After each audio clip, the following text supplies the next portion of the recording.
keep winning, winning. I'ma keep winning, winning. Ooh. I'ma keep winning, winning. You can try to save yourself, but you wanna go play yourself. You can try to save yourself, but you wanna go play yourself. You can try to save yourself, but you wanna go play yourself.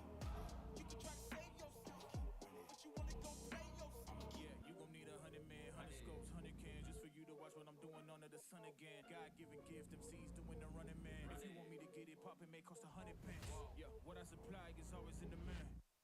The throne is mine, take that. It ain't a high five, got the upper hand. I'm too real, can't fake that. Who you know putting fear in them like this? You a vampire, still suck when you bite this. Lord forgive me for my sins, I'm feeling righteous. But they been next to me to show me I might just. They didn't think I could do it, I had to demonstrate how the flow is so heavenly, keeping demons straight. Who they fooling? I showed them the jig is up again. When I asked them who is the best, they get this to stuttering. Tell them I'ma keep winning, winning. I'ma keep winning, winning. Ooh. I'ma keep winning, winning. You can try to save yourself, but you wanna go play yourself. You can try to save yourself, but you wanna go play yourself. You can try to save yourself, but you wanna go play yourself. You can try to save yourself, but you wanna go play yourself. I came this far, nothing can't stop me now. They knock me down, but they can't count me out. I can't lose, I won't lose. I can't lose, I won't lose. You may wanna save yourself. I think it's best you run away. I won't let you finish. When you came for me, you played yourself. You scream for help. It's a shame that nobody will hit with. No pain, no gain. Watch who you bang with. Make it to the top with the same ones I came with. I shoot my shot, you better know that I'ma never miss. When they coming for me, yeah, I'm gonna tell them this. I'ma keep winning, winning. I'ma keep winning, winning. Ooh. I'ma keep winning, winning. You can try to save yourself, but you wanna go play yourself. You can try to save yourself, but you wanna go play yourself. You can try to save yourself, but you wanna go play yourself. You can try to save yourself, but you wanna go play yourself.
Switch.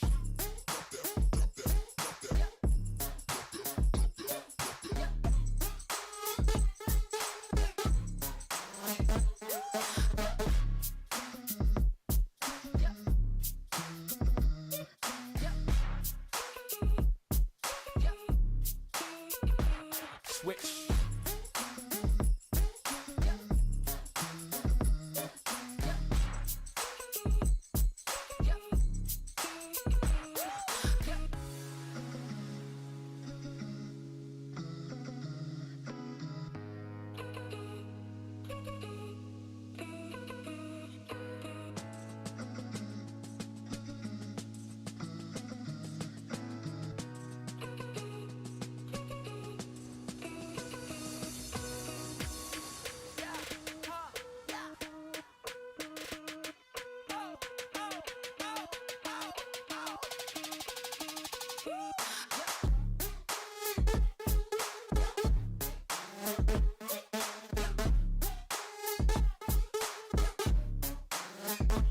Switch.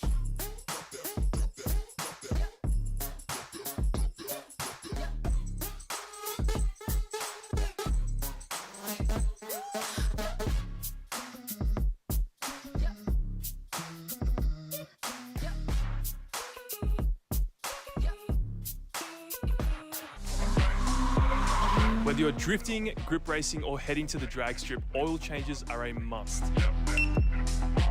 You also need tools so you can be at the track all day long, just in case you bin it.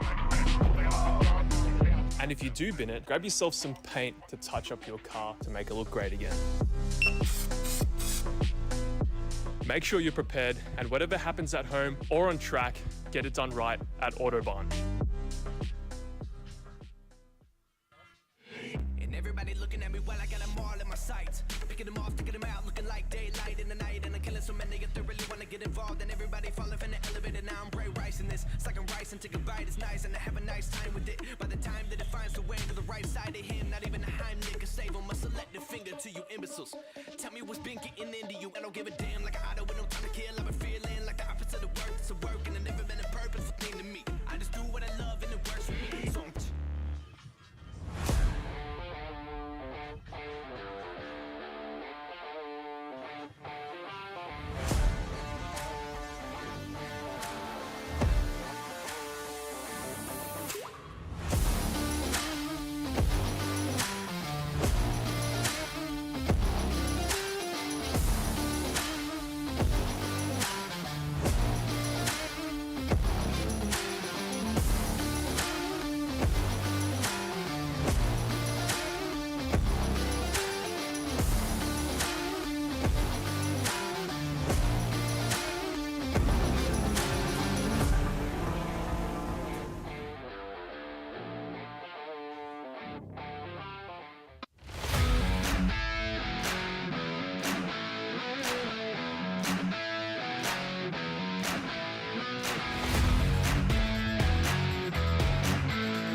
Ladies and gentlemen, welcome to the KIR Drift Championship for 2024, round number 2 at Calder Park Raceway.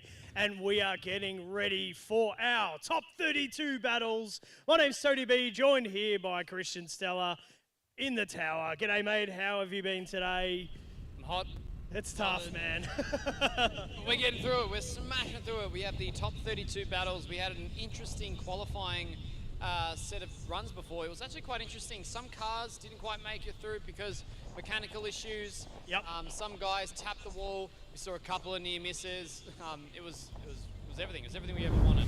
The first half of today's been pretty wild. I mean, from when we got here in practice and watching the carnage, everyone trying to find the limit. I think they found it. Some went past it. Yeah, 100%. Got through qualifying. It's getting to the hottest part of the day here in Melbourne. If you're tuned in from anywhere around the world, thank you for joining us on the live stream. It is going to get to around 38, 39 degrees. Yeah, so... C. Yeah, C. So Over 100 in the American version? 40s and 100s, so literally just about to touch 100 degrees. She's a hot day. Fahrenheit. It's warm. It's very hot. So if we're hot up here in the tower and you guys are hot up on the grass, you can imagine what it's like on track and in the hot seat of all these drivers' cars. Huge shout out to Autobahn as our naming rights sponsor for the 2024 series. Certainly love the support. Thank you guys so much. Thank you for SP Tools being our official tool partner of the Keep It Read crew. Optima batteries for the ultimate power source. Thank you guys so much. Tolix or Motul workshop and retail oil supplies for some of the best oil in the world. Wise Fab, custom suspension, wild suspension stuff. There's a hard charger award being given away today. Bit of a shout out to Pertec Bayswater for funding the live stream replay for everyone watching at home. Sequoia Media for all of our signage and banners and all the stickers on cars and everything we've got around the place. And there are 2 new mobile games that the Keep It Read crew are invested in and their cars are featured in. Yeah. And that's the Burnout Masters mobile game that you can download. And that has got the PSI 60 VL Quad Turbo Monster. Yep. And the Drift Runner mobile game, that's got the Barrawags in it. So you can download those on the App Store and all that sort of stuff. But here we go, ladies and gentlemen, our top qualifier for round number 2, Mr. Missing to Send Tim Rogers, going backwards for his exhibition run. Look, he actually just had a bye run. He could have just done a safe, boring bye run, but he wanted to throw a huge backy for everyone here at Super Park. Didn't quite pull it off, but Nearly got there, washed out towards the end of it. Could have brought the power on a little bit earlier, would have been sweet fun. Check it out, the Pesic Bayswater replay. He's just here for a bit of a party, a bit of fun. Big load up, big flick, backwards, on the gas. Just a little too late on the gas, but that's all right. Well done, Timmy Rogers. He indeed has a bye run because he was the number 1 qualifier. So top qualifier in number 1 position with a 91.8. So one of the most wild runs of the day. Yep. Nathan Atkinson is qualified in P2 with a run of 90. So very close to Timmy Rogers, and Roger Ianson from South Australia in 3rd place with an 87.8. But all of that kind of doesn't really matter anymore, right? no, not at all. I mean, we're into the battles now, and it just kind of sets them in place and when they're going to battle. But it's going to be interesting because there's a lot of scores that were in the 60s to 80s range in that mid-pack. Yeah. It's going to make for some pretty close, interesting battles, and maybe a few upsets. There's a couple of big guys going to be battling on early in the top 16 and the top 8 quite prematurely. So it's going to be interesting to see if there's any upsets or any championship denies. We shall have a look. All right, so this is Jaden Snell and Mike Lake. We'll just amend the graphic there on the live stream, but Mike Lake on the right-hand side of the screen, Autobahn backed E36 BMW, and Jaden Snell from Victoria in the 180SX. This is our first battle, ladies and gentlemen, in the top 32, round number 2 of Keep It Read Drift Championship. Mike Lake going really wide of the wall. Jaden going to play a little bit of catch-up, and he's bugged out. Mike Lake gets to run through the rest of the lap. Jaden just making a little bit of an error there, off the wall, and Mike Lake getting to finish the lap very comfortably. Wowee. Yeah, very interesting run here. As you see, Mike gets off the line and he is gunning it. First, second, third, all the way down, a little bit of a feather as he comes in, nice and close to the wall there on outside zone 1. He then approaches outside zone 2, but it looks like that Jaden unfortunately has a little bit of a straighten up there. So it'll be interesting to see what exactly happened, but we're going to turn them around. We're going to give Jaden a chance to run the lead and Mike to settle in the chase. Yeah, it looks like Jaden was pretty solid all morning. He's been driving really well. He's worked out the lap, and it just seemed that he got a little bit left behind. Maybe he had to go faster than he thought he had to, like to play catch up a little bit. Maybe. Just sort of got a little bit out of the flow, unfortunately. But we'll get him turned around. Jaden to lead out Mike Lake on the second part of their battle. Thank you all for joining us on the live stream. Don't forget to comment where you're watching from, anywhere in the world, from your couch with the air conditioning on, whatever. We love that you're here supporting us on the live stream. And everyone here on the hill in front of me, you guys are absolute legends for coming down to Calder Park today. She is a scorcher. Yeah, it is. It is bloody hot, and we're feeling the heat. The drivers are feeling the heat. We're getting into battles. Here we go. Second half. Mike Lake to chase. Jaden Snell to lead. Let's see what we got here. Both cars charge up to outside zone 1. Nice initiation. A little bit shallow there from Jaden. Goes to outside zone 2. Mike staying with him within that door proximity. Mike knows that Jaden unfortunately did have a bit of a fumble, so he just needs to keep it together. That he does over the line. There we go. All right, getting that lap done. Look, Mike Lake will be feeling pretty comfortable going into that battle with the advantage from the first half. Jaden taken off, Mike Lake staying on the hard left side of the screen. That's what he needs to do, and then he's allowed to initiate at that point. Looks like Jaden just missed a little bit of the outside zone of the wall and then the first touch and go, but Mike Lake is still just getting as close as possible, sitting right up on the side. All right. And the decision, ladies and gentlemen, Mike Lake is going through to the top 16. Unlucky from Jaden this time around. We love the car, twin turbo LSV8. It is an absolute monster. Give him a bit of a round of applause as he takes off from the track. Unfortunate to get knocked out in the top 32, but that is how the cookie crumbles. Yeah, correct, exactly. I mean, a lot of drivers are putting down some decent runs. It's unfortunate to see Jaden kind of fell apart a little bit there on the chase. His lead run was great. He's been doing great leads all day, but yeah, just unfortunate that on the chase there he did lose some points and unfortunately went off the track. All right, g'day you guys. Watching from Tamworth, what's up? Twisted Deadman, what's up? James from Dayton, Ohio in the USA, watching on the live stream, and the crew up at Rayleigh Raceway having a look as well. Here we go, battle of the Ford Falcons, BA versus A bloody U, ladies and gentlemen. Here we go. Whoa! David Sankowski getting really wide out on the outside zone at 1. Theodore getting close to him though on the second part of that lap, breaking out of the drift on the last corner there, but wowee, he was getting right up in his grill. Getting right up there. That was a really, really great lead run there by David. That was phenomenal. Yeah, wow, here we go on the Pertec Bayswater replay. David Sankowski from Queensland. This is the first time he's ever driven this layout. He's done maybe 10 laps today, and that looked absolutely dialed. What a lead run. Yeah, 100%. It almost looks like he's a local with how dialed that was. All right, it looks like Theodore just getting a little bit out of alignment in the chase position, but we'll send them back around to the start line, and battle of the big body beasts will be going for the second part. Here we go. All right, beautiful shots of Calder Park. We are using the drag strip as the run-up for the killer crossover. Yeah, the killer crossover, and it's called killer because it destroys cars. We've had a few casualties over the years, but today it's been pretty good so far. So we'll see how these boys go. We got David on the chase, Theodore on the lead.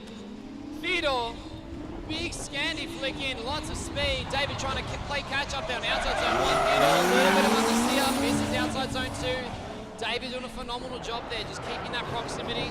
David was definitely on the clips more. Let's see if he can hold together on the chase, as Theodore did not in outside zone 4. But that was really, really good. Looks like David kept his composure.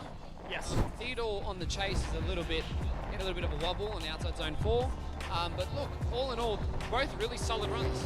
Yeah, absolutely. Like the setup here for turn 1. Look, Theodore could have gone closer to the wall to get closer onto that judge line. But look, at this position, David's just in the chase. He's trying to just follow as best he can, but didn't necessarily get given enough track to be able to close the door and get right up on the side of the car. But, and that's like you said, composure, right? Yeah. It's about being able to drive behind different cars and being able to hold the speed and everything else. We'll just look to the judges for the results. David Stankowski in the beige AU Falcon goes through to the top 16.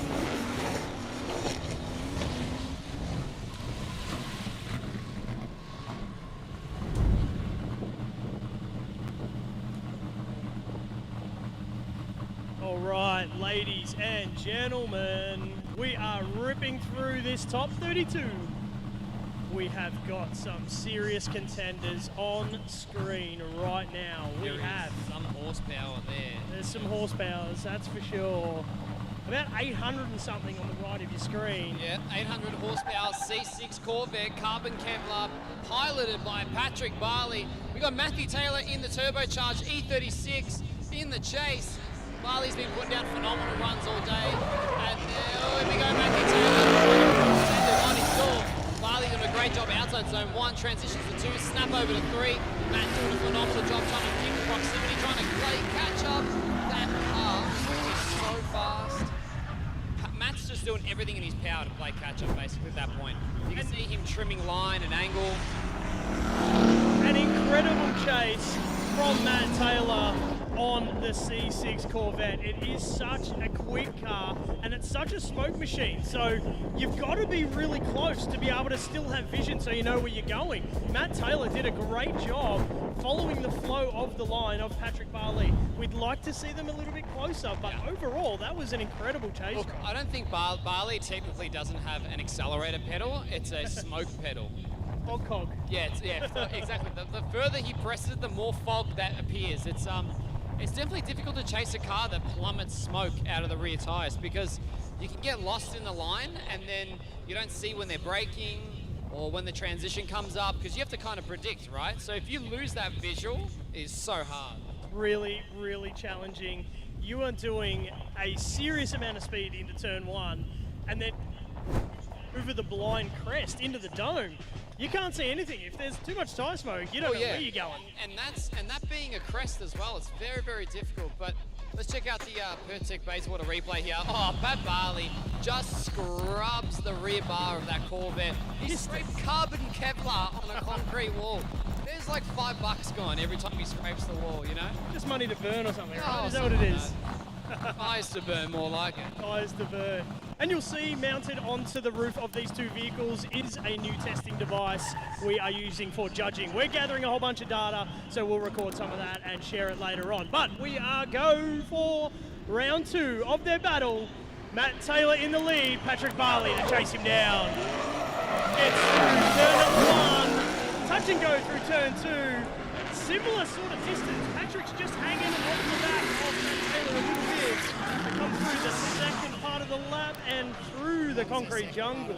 Man, Matt Taylor's lead run was so sick. Yeah, absolutely. And look, there wasn't a heap of difference between the two runs. Like the distance between Patrick chasing Matt this time around, he wasn't as close as I thought he might be. Yeah, I mean, look, Pat's playing it safe. It's top 32. He knows, he has spotters. He knows what he has to do to get the win. Yep. And all he needs to do is execute and not ruin the car. Because he has if he goes through, he has a magnitude of battles, and so does Matthew. I mean, Matthew's all about the send, right? All day today during qualifying practice, he was full send, full noise, full throttle, the whole bloody day so far. So props to Matt Taylor for throwing down such a sick lead run for Barlee to be able to chase. Because if you don't have a good lead, you can't have a good chase. 100%. Bit of a shout out for Corey down there on the start line. There he is down there.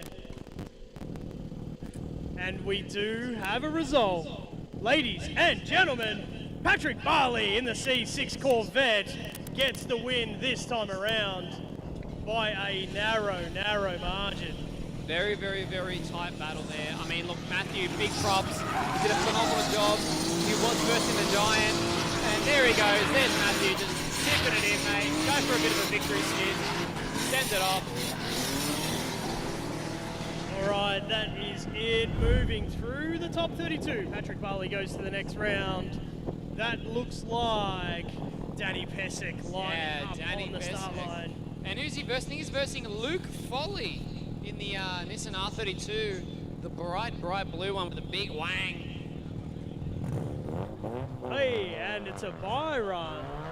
Oh, I guess it was Ben Brentnell maybe they were supposed to line up with. Ah. Yeah, with some car failures here and there.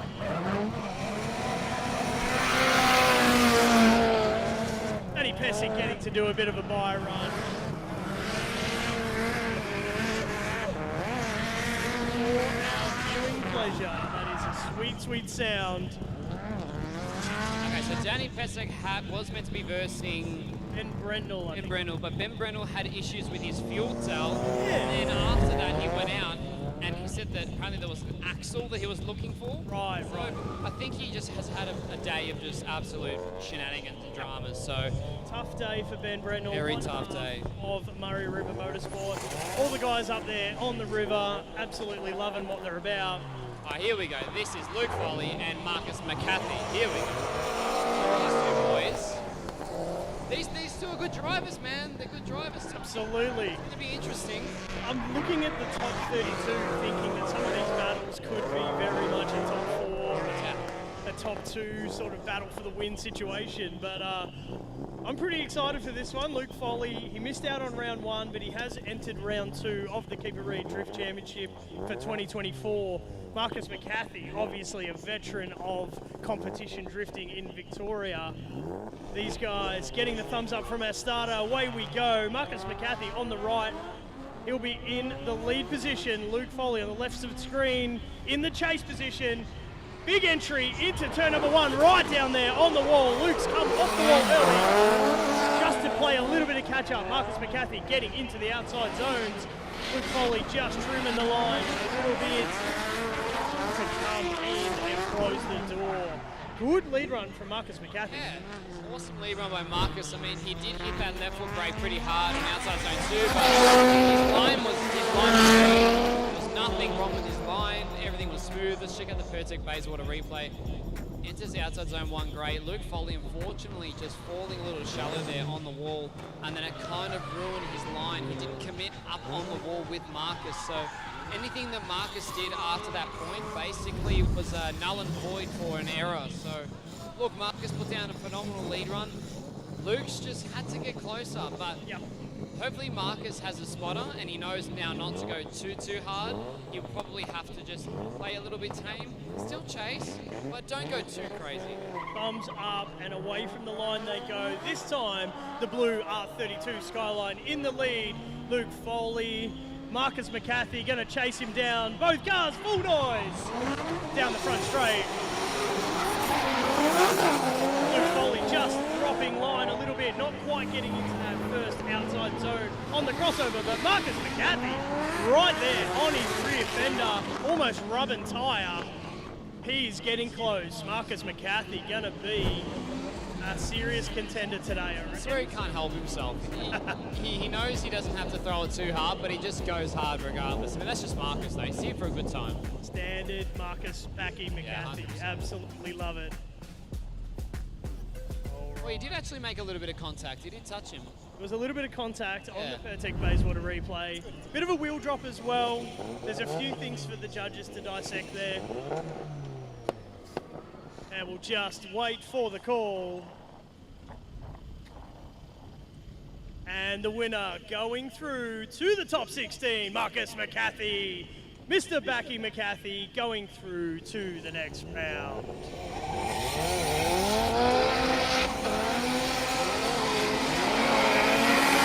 He's quietly happy with himself. That's what I mean. Marcus just here to have fun. He doesn't care. He just doesn't care. He's here to have fun. Put some tyres up, put on a show, win or lose. Only top 32, and you're already toasting roasting tyres of celebration. I mean, it's 38 bloody degrees today. Like, keep your tyres, boys. Keep the engine temps down. Keep the head gaskets in place. Let's keep everything happy so that we can keep running all day. That's it. Well, on the line, we're going to have Sam Mudge to lead, Nick Mai to chase. All right. Mudgy, Murray River Motorsport, red S13 on the right screen. Mudge and Maz. Mad Nat Skid Party. Look at the sticker on the back of that car. That car's looking a little bit second-hand on the right there. Yeah, Let's see how he goes. The guys away from the start line. Sam in the lead, Nick in the chase. Full noise down the front straight on the drag strip at Calder Park Raceway. Into the front zone, and Nick has gone. He has gone very hard to try and play catch up to Sam Mudge. Mudgey gets the roll for the rest of the lap. Challenge. That was probably the biggest committed entry I think Nick's done today so far, and he did it on the chase. So he's been a little bit trying to figure out the circuit because he is an interstate driver, and it is quite intimidating driving a circuit like this, this speed, all the concrete for the first time. So he has only had a few laps, and that was probably the biggest commitment I've seen on his on a run by him all day. So yeah, mega. Props to him for sure. Mudgey's driven this layout thousands of times. So he knows what he's doing. There is a reasonable amount of home track advantage a little bit here. You got to be confident throwing your car at a concrete wall, and there's just not many places around Australia that you get a chance to do that. So we'll have Nick lead out. We'll try and stitch together Sam Mudge's S13. The tail lights half hanging out the back of his car. Oh, there we go. I think we're just, here we go. Give us a lens, mate. Shibby. There you go, mate. On your Mudgey. All right, 2 thumbs up and away from the start line. Here we go. Alrighty, Nick to lead, Mudgey to chase. Now Mudge has a spotter. He knows he doesn't have to go too hard. Let's see how Nick goes. Big committed entry, massive entry by Nick. Lots of power earlier on. Oh, he's the front ripple strip. Doesn't unsettle the car though. Oh, might have, as he does straight into 2 to 4. A little bit of a wobble there. It's interesting. So he ate the front ripple strip, but he still kept it buried. I love that. It's huge entry into turn 1. A little bit of understeer. You can see on the Pertec Bayswater replay. The flick's good. The back of the car's getting close to the wall, but he's come off the wall a little early, meaning he has to straighten the wheel. And then getting through the crossover bit when you're on the wrong line is really hard. Yeah, you can see he missed all the outside zone too. Basically, where he was meant to transition the other way, he basically was still going in the opposite direction. So very difficult to recover. Alrighty, and we have word in from the judges. Your winner is going to be Sam Mudge. Mudgey goes through to the top 16. Big props to Nick. Very well done. Very well done. He came down for round 1 for the first time, and then he is here for round 2 from New South Wales. So, look, huge respect. Respect. Done the interstate trip, driven 10 hours. Comes to drive, gets a bunch of laps in, have a bit of fun, make a weekend of it. Absolutely love it. Alrighty, next up on screen, you've got Patrick Mian, AU Falcon, Tough Lift sponsored, and Stan K, BMW WPI Garage. Yeah, Stan the man. Look, both these guys, big drivers, they've driven this layout heaps of times. Both of them have been doing a sick job. I'm just interested to get to the battles, man. I just want to see what these boys can do, because Stan's little BMW, very whippy. Yes. Falcon, not so much. Not so whippy, but plenty of power. Pat's been Plenty of flat power. out. Yeah. So maybe he'll use the power to his advantage. We'll see. We'll find out. We're just getting these boys rolled up to the line currently. All the horses, all the Hurspurs. I can see you guys on the chat. All the Hurspurs. Thanks for chiming in, keeping us entertained on the live stream. Thank you guys. Watching wherever you are around the place. I know some people here at Calder Park are commenting on the live stream sitting on the hill, so thank you guys as well. Great fun. Go back, please. All right, Patrick Mian, Stan K. Here we go. Looks like we're getting the wave. Whoop. Making a little bit of space. We're just lining them up correctly on the start line. Here we go. So, right of screen, Patrick Meehan, AU Falcon. Left of screen, Stan K, WPI BMW. 2 thumbs up and away we go. Patrick Meehan in the lead this time. Stan K wants to be right there on entry. And here it is, folks. Entry into turn 1. Patrick Meehan grabs just a little bit of foot brake on transition, flicks down over the hill, bagging those 2 clipping points and filling the last zone. Stan K just a 1 or 2 car lengths away. Not a bad chase run by Stan K. Yeah, look, I mean, Stan did a great job to keep up with that big powered AU. Let's check out the Facebook replay here. Pat Meehan compresses the car up, flicks on the wall, gets nice and close. Good adjustment there, nothing too drastic. Stan went a little bit deeper. Stan surges forward on outside zone 3 to 4, but unfortunately, the line that Stan was on for that surge just didn't quite work a little bit. Pat kind of dragged away a little bit. And look, I'd say Pat came away from the wall maybe just a little early as well. So by the time he got into the zone, the touch and go, look, he was just on the touch and go. The switchback was good and down the hill was all pretty good. But that's probably the only little thing that maybe the judge will keep an eye on is coming off the wall too early means the flow around the lap can be a little bit restricted for the chase driver. Correct. Let's see how we go when we turn them around. We got Stan K in the lead, Meehan in the chase. Let's see if Meehan keep up with this little zippy E36, sorry. Stan doing a great job out the car over the 2 to 3. Pat doing a phenomenal job keeping the big AU. Stan eats some dirt. Pat follows him into the whipping. And Pat did a great job keeping up with him throughout the crossover, as well as even the transition down onto the into the NASCAR circuit. Yeah, and if we're going on the dirt, I'm going to come with you. I think that's what he was saying. Yeah, basically. I'm following you, man. I'm following wherever you go, brother. We're going in the dirt. Here we go. Pesic phase, what a replay. Stan just kind of missing that first outside cliff, and he goes to a massive angle there real early, runs off the track, and look, Pat really didn't have anywhere to go at that point. All right, judges are working through the discussions. All right, ladies and gentlemen, thank you so much for joining us. This is our top 32. Judges are making notes, comparing their scores, doing what they have to do. And we have a result. The result, ladies and gentlemen, on the left in the AU Falcon, Patrick Mian gets the win. AU Falcon going through. Unfortunately for Stan K, coming offline, going too deep into the dirt. It was a couple of wheels off the track, plus missing the end, this first outer clipping point. A few things that the judges picked on, but Patrick Mian doing a ripper job. And I think he's happy about it. Yeah, I think he's happy with that result. Smack the old limmy when you leave, on ya. All right, so here we go. On the line at the moment, we got Nathan Atkinson, but we have one of our Ride with a Pro drivers, the V8 powered little Corolla, just doing a Ride with a Pro run. This is what you can expect at a Keep It Read event in Melbourne, ladies and gentlemen. That is one of the cars that you can go for a ride in a hot lap in. If you want to see the team, they do have places available. You can go for a ride in one of those cars in this competition round. How cool to go for a ride on the crossover layout. It is not a normal layout that we run. So a great chance to go for a ride with Nathan Dundervik. All right, on the line, we got Nathan Atkinson. So he did qualify within the top 3, so he is going to get a bye run.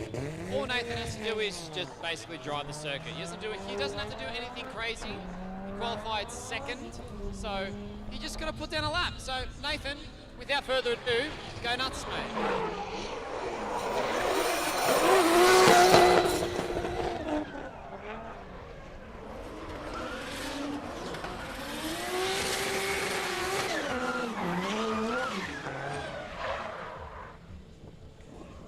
I don't know about you guys, but that thing sounds absolutely amazing. and he's already been in pretty fine form today. He has had a couple of excursions off the track this afternoon, or earlier this morning, sorry. Did have a couple of excursions off the track, but he's certainly tamed that wild beast. I think it's 400 plus kilowatts. Yeah. RB powered, Straight sequential, cut yeah, thing. wild. Yeah, nuts. You can hear it whining as it's flying around the circuit, but look, he definitely found the limit, and he's holding within it. Like, he's doing a great job. Mega, absolutely mega job. What we are playing for today here, ladies and gentlemen, is $1,000 is first place for our competitors. $800 cash in second place, and third place gets $600. So there is some cold hard cash up for grabs today. And I see a Ben Loft on the left side of the screen, and it looks like Russ Murdoch, I think, on the right-hand side of the screen, going for their battle. Ladies and gentlemen, this is the top 32. Ross Murdoch in the lead, Ben Loft in the chase. Looks like Ross has come off the wall a little bit too early. Misses the outside zone at number 2. Cruises through number 3, just a little bit lacking of angle and overall flow. It will have really messed him up just a little bit, missing that first corner. Just a little bit. I mean, Ross's runs today have been quite consistent because he's been foot flat. That thing's naturally aspirated, 6-cylinder, makes maybe like 200 horsepower. And for some reason, there must have just been something wrong on his initiation because he just didn't keep the car out at all. Maybe his handbrake or something kind of went wrong there. But Ben did a great job to keep composed in the chase. As you see there on outside zone 4, he does get quite close. So he does narrow the gap once Ross kind of got his rhythm and his flow. But it'd be interesting to see what happens when we turn them around because both cars aren't the fastest. No. Ben's S15 is actually quite tame. It's got a T28. So both of these cars, with both of these drivers, they're kind of driving them flat out. Yeah. So to get through the lap, both of these guys are going as hard as they possibly can. And what a great job from Ben Loft in the chase position to be able to manage his distance from Ross. Now here we go, we spin him around and Ben Loft out of the start gate on the right-hand side of the screen in the lead position. Ross is going to chase him down. Both these guys flat out down the drag strip and entry into turn 1. Ben Loft getting off the wall reasonably, might be a little bit too soon, maybe just missed that outside zone, but leaving plenty of room for Ross to come and try and knock on his door in the chase position.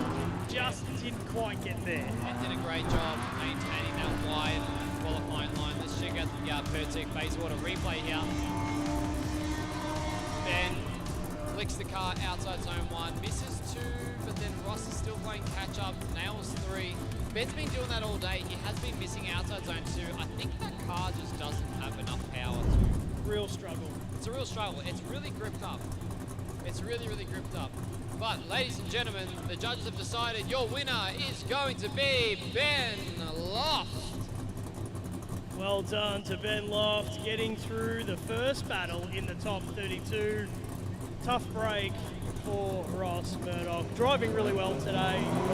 Giving that VA Falcon absolutely everything that it's got. And a couple of little celebratory donuts for getting through the top 32. Great sportsmanship, and off the track they go.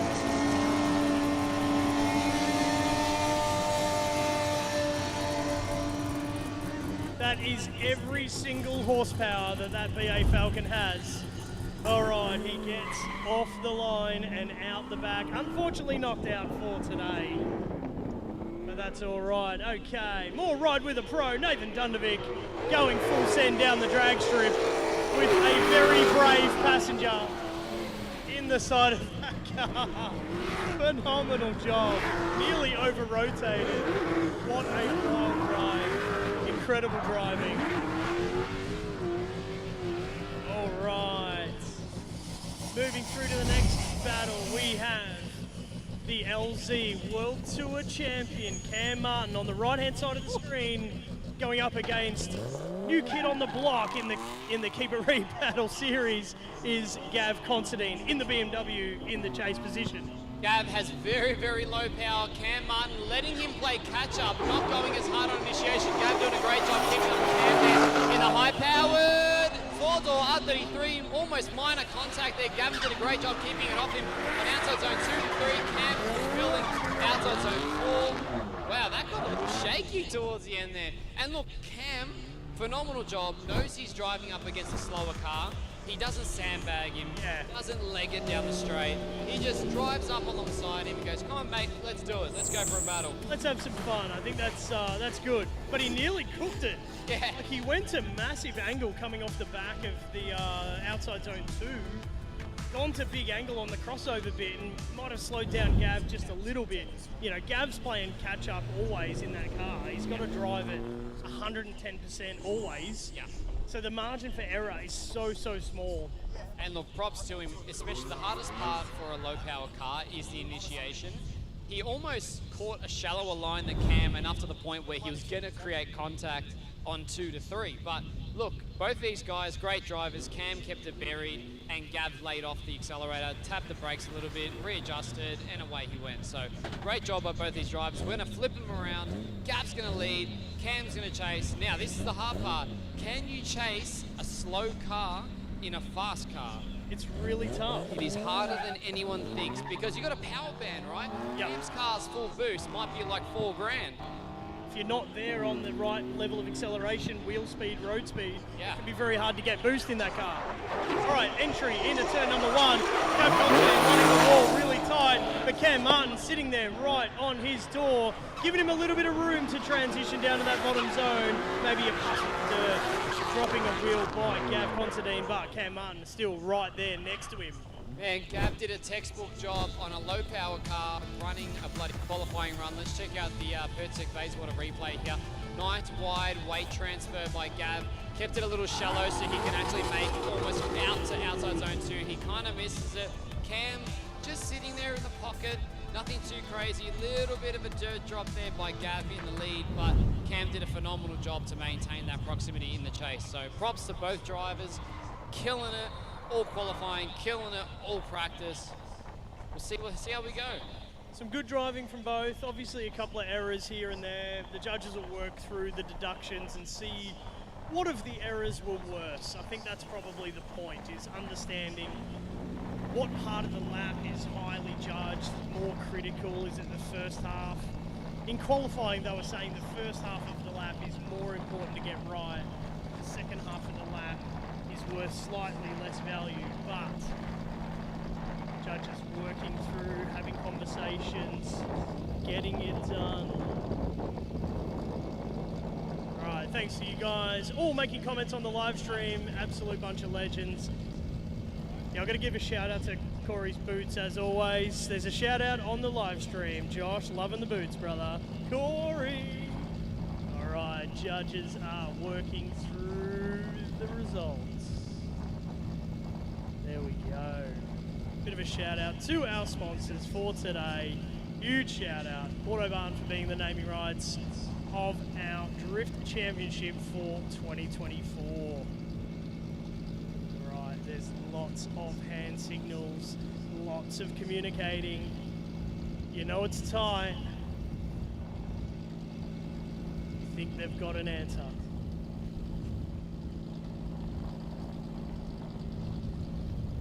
And the result, ladies and gentlemen, Cam Martin does get the win. Lots of discussions about all the different points. And I'm going to throw to Josh Rogers himself, one of our judges. Please, mate, talk us through what took the conversation. Yeah, so we had a very tight call there. It was actually 2-1. The difference in the call, I believe, was Cam's entry on the wall. So we saw mistakes from Cam missing the second zone, over-rotating, causing Gavin to walk up, then getting the rest of the run pretty well. Whereas in Gavin's lead, Gavin missed the box as well, but went deep down the bottom. So it was a bit of a tit for tat on on mistakes. However, I believe we went in Cam's favour due to the aggression on the entry. That was all that separated him. Yeah, and the aggression on entry was what we spoke about in driver's briefing. That is one of the most critical parts of this lap, and Cam's entry was judged as better. So both drivers making errors, both drivers having things you could pick on, but the aggression into the wall is always going to get you more points, but it was a tight margin between those two. What a great battle. Here we go. We got Cisos in the chase. We got Kale Scott all the way from SA in the lead. Kale Scott known for his crazy entries. Cisos getting back a little bit down. Kale Scott did a phenomenal job transitioning from 2 to 3. Cisos trimming the line, trying to maintain that proximity, trying to catch him a little bit. Kale's so fast. Man, I can't wait. I can't wait to get back. If you've seen those yellow boxes on the roof of these cars, we are recording all of the data telemetry from these cars. I can't wait to see what Kale Scott's entry speed was, because it was just absolutely crazy entry into turn 1. And look, Taylor's done everything to try and play catch up in the big body Falcon. And he's done a ripper job to even be within a couple of car lengths. Yeah, considering how fast and nimble Kale's car is, that thing is a battle machine. There's not much left of an S13, right? Nah, not really. Paper mache, it's like race tape and fiber. Have a look at the back of that thing. Looks like a prelude. All right, give it up for the live stream. Good on you, Greg. Let's go, Kale, repping South Australia, watching from SA. Thank you to all our guests from interstate and international for joining us on the live stream. Here we go, Cisos in the lead, Kale in the chase. What's gonna happen here? Cisos loads the car up, long entry. Kale Scott mimics, finds the bumpers, sticks with them outside zone 1 and 2. Tight transition over to 3, almost scraped the bumpers there. Cisos doing a great job trying to go deep into 4. And Kale Scott pushes him over the line, basically bullies him from 3 to 4 over the finish line. Wow, Kale was literally bullying. That's the right term, I think. He was bullying him. He was pushing him through the final zone and up and over the rise, over the finish line. That was a huge entry from Taylor. That was probably one of the longest entries that I think he's done all day. Did mean he come off the wall a little bit early and missed that outside zone completely. Yeah. And Kale's read the body language of the car absolutely spot on and was able to still chase even though the line was out of whack there a little bit. And we do have a result. Ladies and gentlemen, Kale Scott from South Australia goes through to the top 16. Unlucky for Taylor this time around. Driving absolutely ferociously today, but so is Kale Scott. Give it up for Team South Australia coming over to battle KIR Drift Championship for 2024. I think he's pretty happy with himself. He can't help himself. I mean, he's always here to party. Every time, whenever he's done a round or a competition round, he's always chucked the skin after, regardless of the result. He's always here for a good time, so shout out to Kale Scott. But just off the line here, we have Roger Ianson for his bye run. Now, Rog qualified 3rd. Yep. He's gone deep, ladies and gentlemen. Rog qualified 3rd place, so all he has to do is just complete a run on the course. He doesn't have to complete it in drift, he just has to go through the circuit. Kind of pushed a little bit too hard there, but look, maybe he's trying to find that limit. Yeah, look, I'd say track temperature's hot, car's hot, people are hot, you start losing focus and concentration. I think fatigue might be a big factor today for some of the drivers. But yeah, certainly went for it. Didn't really need to go for it. No. And unfortunately has just pushed a little bit deep. What we've seen from Rog, and maybe a couple of the drivers as well, is if they feel like they've got too much speed, they tend to straighten up and then aim to bug out.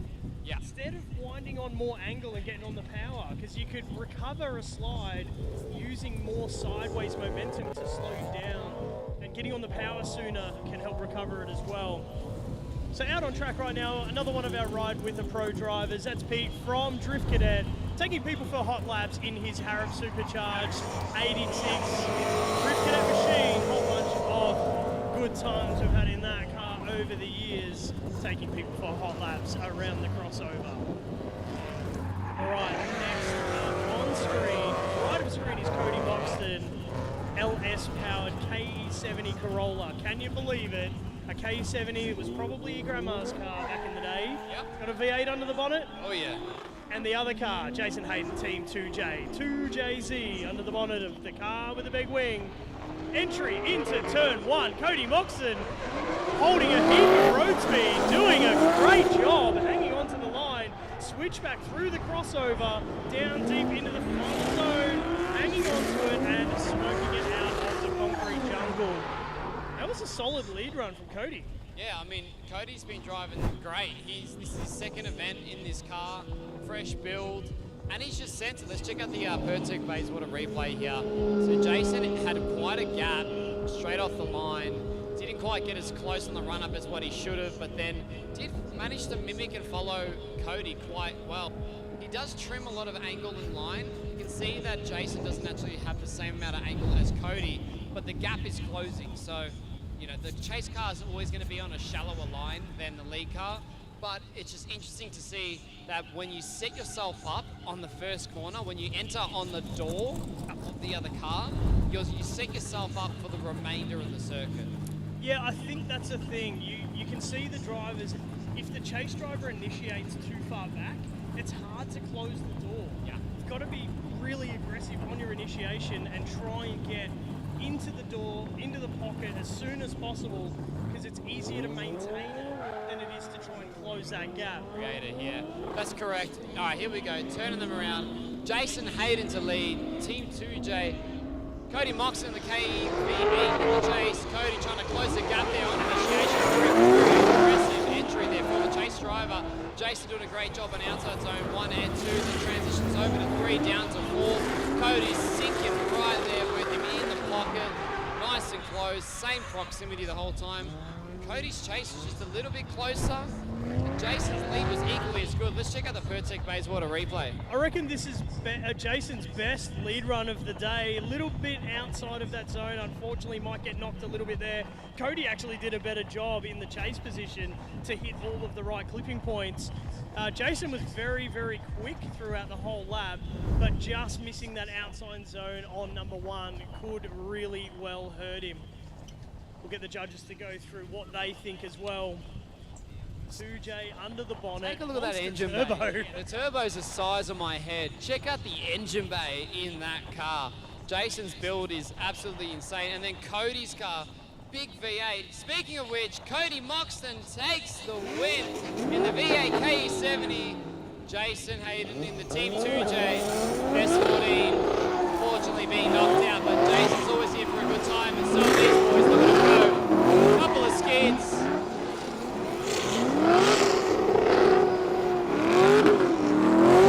There we go. Cody Moxon, this is only the second event for that car. That KE70 was on debut at round 1, and he's already taking down the likes of Jason Hayden in the Team 2J machine. So I reckon Cody's just getting a real good feel for that car. V8 powered Corolla is just a vibe. I reckon he's got it absolutely covered. Yeah, 100%. It's going to be interesting to see the next battle. We're going to have Brett Jones and Luke Sanders. We're going to have AU Drift Society versus the B&R Automotive Nissan 350Z.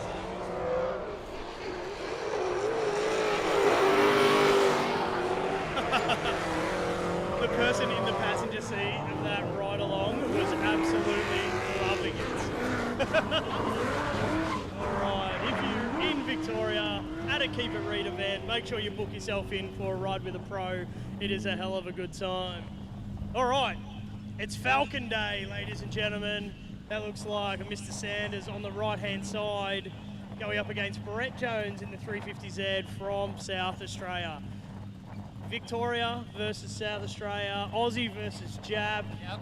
What are we going to see? You've got the drift mob on the back of the Zoku AU Drift Society. That is a sim drifting group. So these guys get laps and laps and laps. It'll be interesting to see how Luke goes in the lead position with Brett Jones on the chase. Brett Jones leaving a bit of a gap there. Luke doing a great job. Oh, bit of a straight line. Brett Jones there. Luke Sanders doing a great job on outside zone 1 and 2. Cleans up 3, goes deep on 4. Unfortunately, Brett in the chase, something happened there on initiation. Yeah, it looked like he was just trying to follow him, you know, with his eyes too much. He's just like staring him down. And look, Luke Luke Sanders got away from the start line. I reckon he's just clicked every gear that AU had and sent it at the wall inside the zone. And then Brett had to play catch up a little bit. He's thinking, oh no, I've got to go flat out. And he's obviously just kind of, you know, sort of run out of his position or out of his comfort zone. Yeah. Trying to play catch up there. It is tricky playing catch up. It's not easy, especially when you have two cars in power and you know, being low. Yep. You need to enter alongside the other driver. So Brett kind of did leave a little bit of a gap. He did put himself at a disadvantage off the line, but maybe we'll see if Luke Sanders does the same. Who knows? See how we go when we spin him around. Unfortunately for Brett, that's going to be pretty hard to battle out of. Luke Sanders has been very strong today. The 350Z on the right-hand side of the screen is going to lead us out. Luke Sanders in the blue AU Falcon on the left of screen is in the chase position. All right, ladies and gentlemen, away from the start line. Brett Jones in the 350Z in the lead position.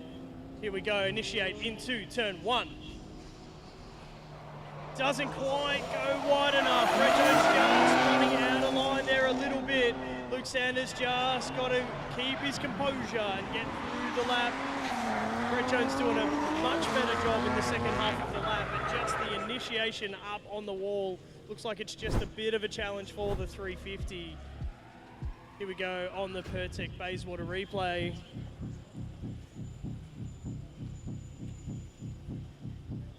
Yeah, it looks like Brett's just got into it, just not quite wide enough at the wall, and that's just unfortunately just trimmed the line a few on both the clipping zones.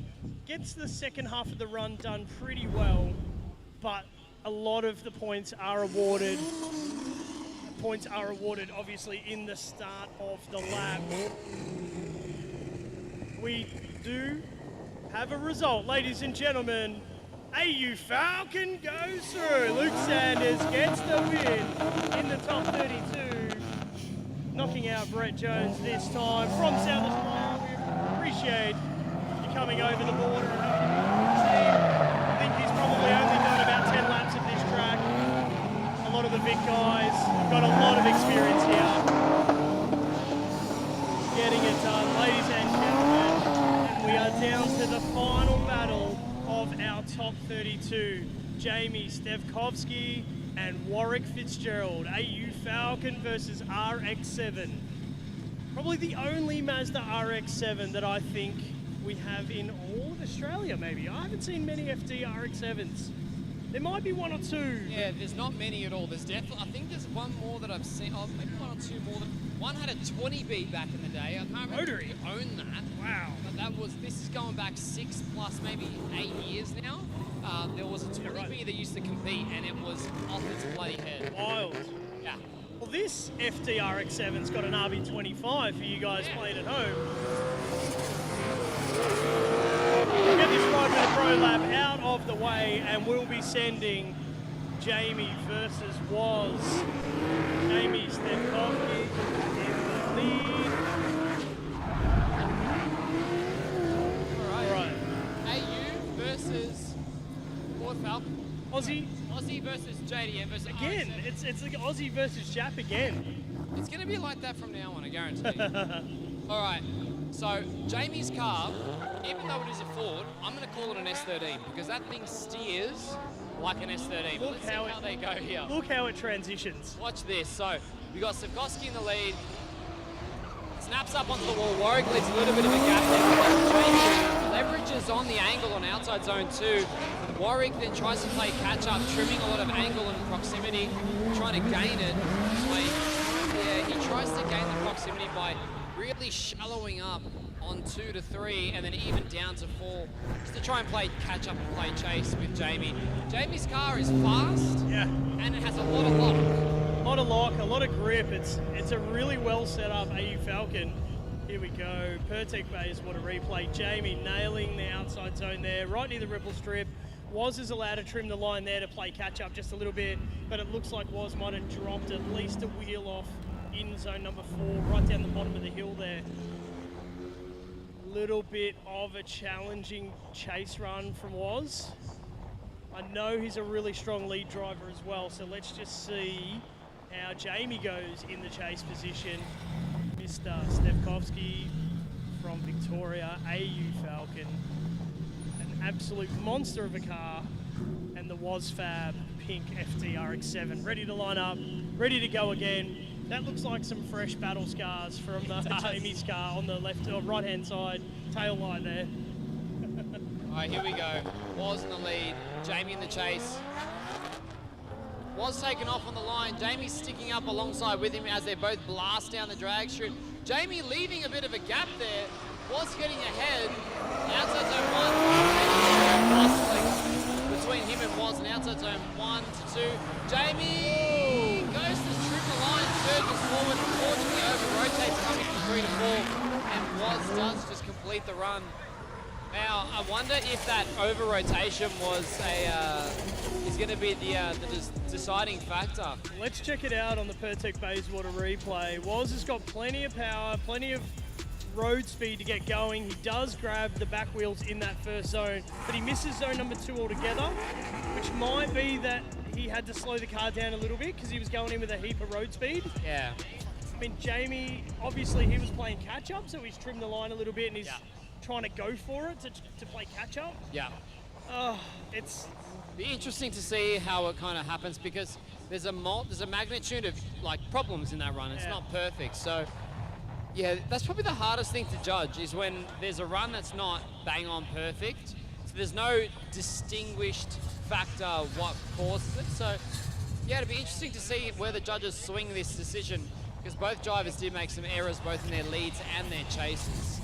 I think when I think about it, was both lead runs perfect?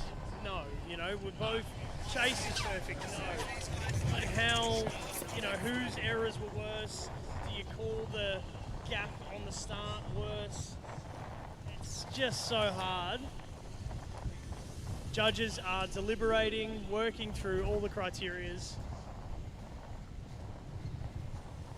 Getting a bit of a spritz up here in the tower. It's very lovely, not gonna lie. It is a tough day out there, folks. Make sure you're drinking plenty of fluids. You've got your sunscreen on. We've got sunscreen here if you need it. Come and see us. It is definitely hot today. Make sure you have your sunscreen with you, and if you don't have any, you know, you can just duck out and grab some. It's honestly worth before you get sunburned and ruin your long weekend. There is a heap of calls on the live stream that they want to see it again. There is a heap of one more time calls on the live stream.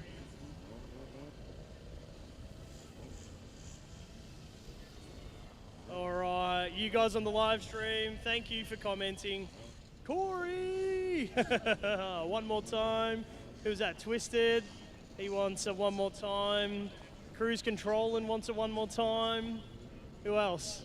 Jason Meehan wants a one more time. Greg Pexon wants a one more time. Who else? You're all on there. I can see you on there. Hey, some people in the crowd wanted it one more time. This is the final battle in the top 32. We're going to go straight into the top 16. The judges are still talking about the run. What a great shot from our drone pilots, capturing all of the carnage that we're delivering here at Calder Park. Yeah, I mean, look, the production team here at KIR Drift Championship, it's all in-house. So the boys are learning as they're going. A lot of this has been trial and error over the last few years, and I think they're really getting it down pat. We got graphics, we got all the and stuff, we got everything. And I just want milk to taste like real milk. That's what Age wants on the live stream. Is Age there? Bro, why aren't you driving, Age? What's going on, brother? All right, there's a lot of people wanting it one more time. There's a few people in the crowd that do, but the judges are working through the criterias. All right, ladies and gentlemen, the live stream wanted it. You guys on the hill wanted it. Go again. We can't make it. We can't pick between the two. One more time, ladies and gentlemen. Now, what we want you guys to be looking at is the first half of the lap needs to be spot on from each lead driver. Yeah. leads have got to be spot on, otherwise they get deducted pretty heavily.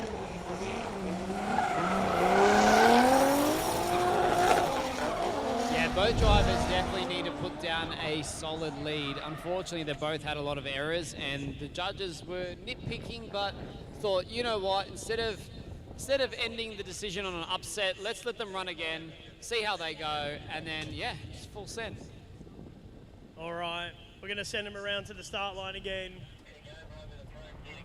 Or it looks like they've gone in maybe for some tyres. We'll get our drone pilot. Look at that, capturing absolutely. Is there a big teddy bear?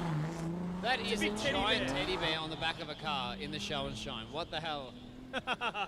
Another feature of the Keep It Read events is we always run a show and shine, so there's plenty of opportunities. If you're local to us and you've got a cool car, certainly come and put your car on display in the show and shine area, and maybe you'll bring your 12-foot or 3-meter teddy bear.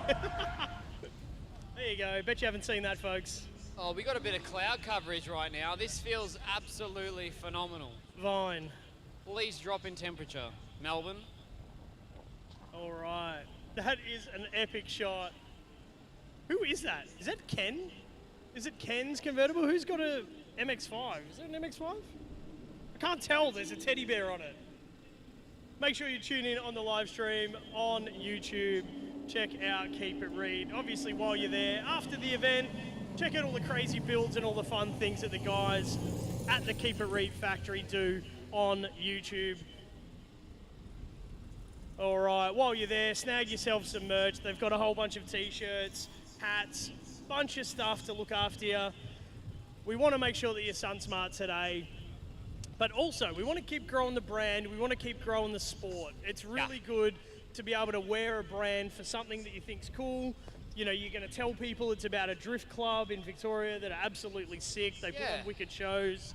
It's good fun. It's a good topic to talk about because everyone that's involved in the sport of drifting is really passionate about, you know, the whole sport in general, but it's also the culture that's linked to it. Sure. If you can have something that represents not just what you love doing, but your culture as well, and people you associate with, then it's a great topic to be talking about. You should be wearing more merch. Hey, go buy more. Go buy merch. Get a t-shirt. Yeah, go buy it. Get a t-shirt. Get a hat. You can get a hat. It's Probably hot. a bucket hat would be a good one today. They've got Keep It Read bucket hats, which are mega. I actually need to get myself a bucket hat. I don't have one. All right. So as some of our drivers do get knocked out today in competition, they are able to take passenger rides. So many of those drivers are still keen to drive laps here today and take Ride with a Pro passenger laps. They will be available down in the pit area. Head to the Keep It Read tent down there, see the team, and they'll find you a passenger ride seat. Can we get a shout out to Caroline K? What is up? Baby Moon? Moon loves you. There you go. Cruise Control and just absolutely loves drifting. There we go. 10:48 p.m. in Cleveland, Ohio, USA. They're tuning in from the live stream. Thank you guys so much. We really appreciate you there. Love from Strathmore. There we go. Aiden Ingram, bit of a shout out. All right. Cool, absolutely cool stuff. Thanks for joining us on the live stream. We really appreciate you there. Okay, looks like there's some cars went past us. Just wait for our screen to come back up. All right. Okay, so this is still for the last position of our top 32.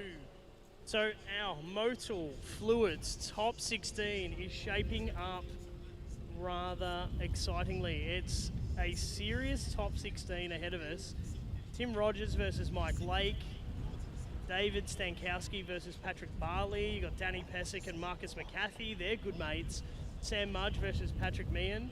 There's a bunch of AU versus Jap again. There's a bit of that going on. What do we got over the other side? Nathan Atkinson versus Ben Loft. Cam Munn versus Kale Scott. That'll be epic. Roger Ianson versus Cody Moxon. Seriously, the next round could easily be every battle. Cannot wait to see that. All right.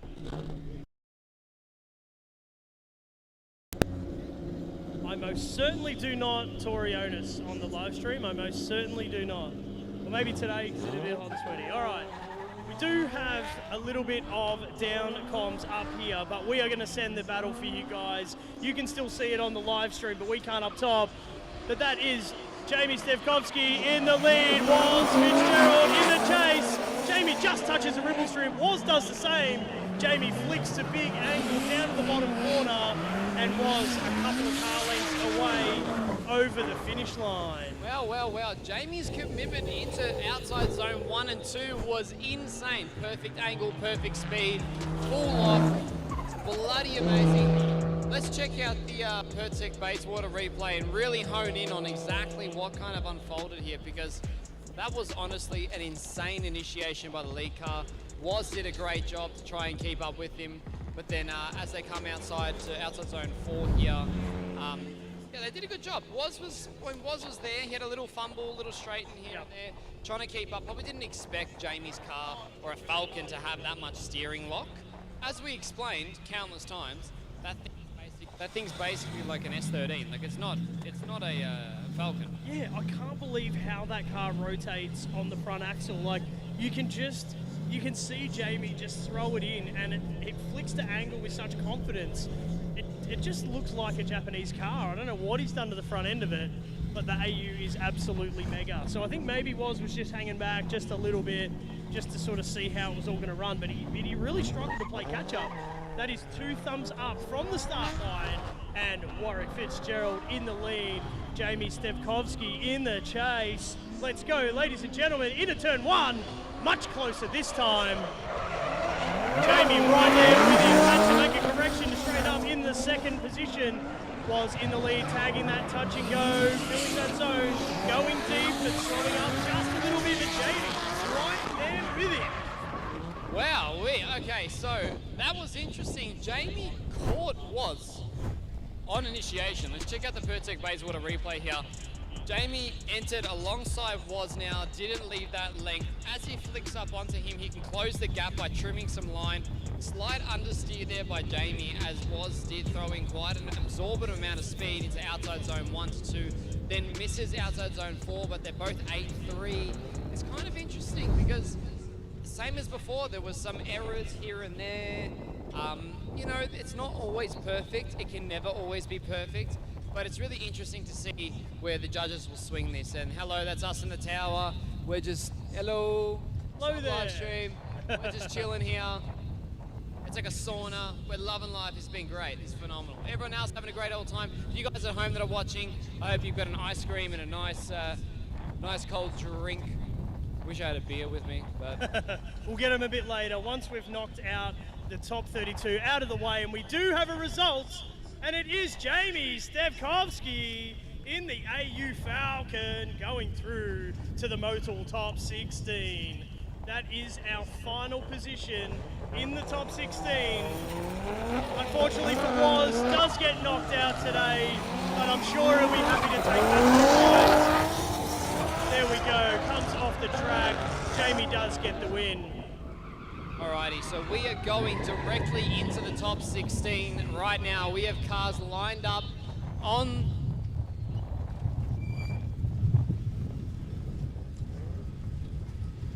We have cars lining up in the dummy grid, in the pre-grid at the moment. The boys are just sorting it all out at the moment. So we have skipped ahead of schedule. Due to the heat, we're just gonna punch through all the formalities. We usually do a top 16 drivers sign in. So usually we would end stream now, and then we would go let the drivers do their signings. They can chat to the people. People can get their favorite drivers to autograph some cool stuff.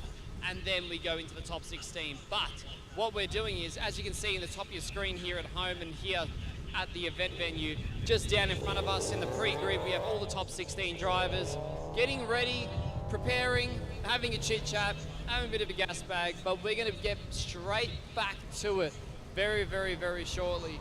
We just want to thank some of our sponsors. We have Autobahn. Whether you're drifting, grip racing, or heading to the drag strip, oil changes are a must. You also need tools so you can beat the track all day long, just in case you bin it. And if you do bin it, grab yourself some paint to touch up your car to make it look great again. Make sure you're prepared, and whatever happens at home or on track, get it done right at Autobahn. And everybody looking at me while I got them all in my sights. Picking them off, taking them out, looking like daylight in the night. And I'm killing so many if they really want to get involved. And everybody falling from the elevator, now I'm bright rice in this. It's like I'm rice and take a bite, it's nice. And I have a nice time with it. By the time that it finds the way to the right side of him, not even a Heimlich can save him. I select the finger to you imbeciles. Tell me what's been getting into you. I don't give a damn like an auto with no time to kill. I've been feeling like the opposite of work. It's a work and I've never been a purpose thing to me. I just do what I love and it works for me. So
They ain't no longer about.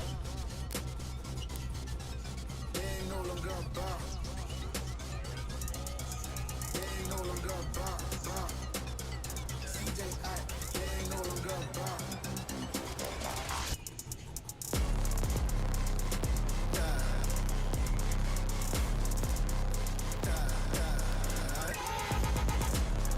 We hustle, but the night we play by my side.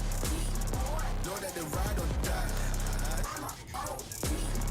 Know that they ride or die. I keep brave on my seat. Know that they ride or die. I keep brave on my seat. We hustle, but the night we play by my side. Know that they ride or die.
All right, ladies and gentlemen on the live stream, thank you for sticking with us. Thank you, everyone on the hill, for sticking with us. We just had a quick break to reset and get ready to rock for the top 16. Brought to you very proudly by Motul and Tolix Workshop Oil Solutions and Retail Oil Solutions from the guys at Motul. You've probably seen Motul fluids around motorsport all over the world, and we're certainly stoked to have them as our official fluid partner. All right, the Motul top 16 is as follows. Timmy Rogers, Mission to Send R32 going up against Mike Lake in the Autobahn E36. Then you've got David Stankowski from Queensland, a U-House Beige Falcon. going up against Patrick Barlee in the C6 Corvette. Absolutely awesome battle, can't wait. Next battle, two really good mates, teammates going up against each other, Danny Pesic and Marcus McCarthy. And on the left-hand side, the final battle is Sam Mudge versus Patrick Mian. Another AU Falcon versus S17 battle. So that's the first half of our top 16, and then you go to the other side of the battle tree. We've got Nathan Atkinson going up against Ben Loft. That'll be a cracker as well. Cam Martin against Kale Scott. What an incredible battle we've got ahead of us there. Roger Ianson versus Cody Moxon. That's going to be awesome. Luke Sanders versus Jamie Stevkovski. Amazing lineup for our top 16. Can you believe, Stella, that's our top 16?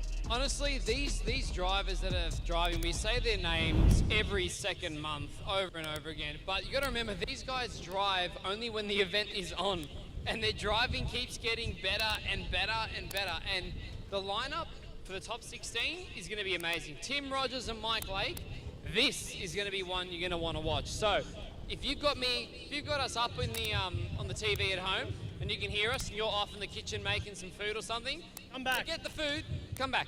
Come back to the TV immediately. Yeah. Check out this battle. It's gonna definitely be one to watch. We're just lining those cars up at the moment. They're just driving down. They're about to start lining up in about 30 seconds. And we are gonna have the final send for the start of the top 16, sponsored by Motul, the official fluid partner of the KIR 2024 Championship. All right, and for our friends in America who have tuned in, we have just cracked 100 degrees in your language. Yeah.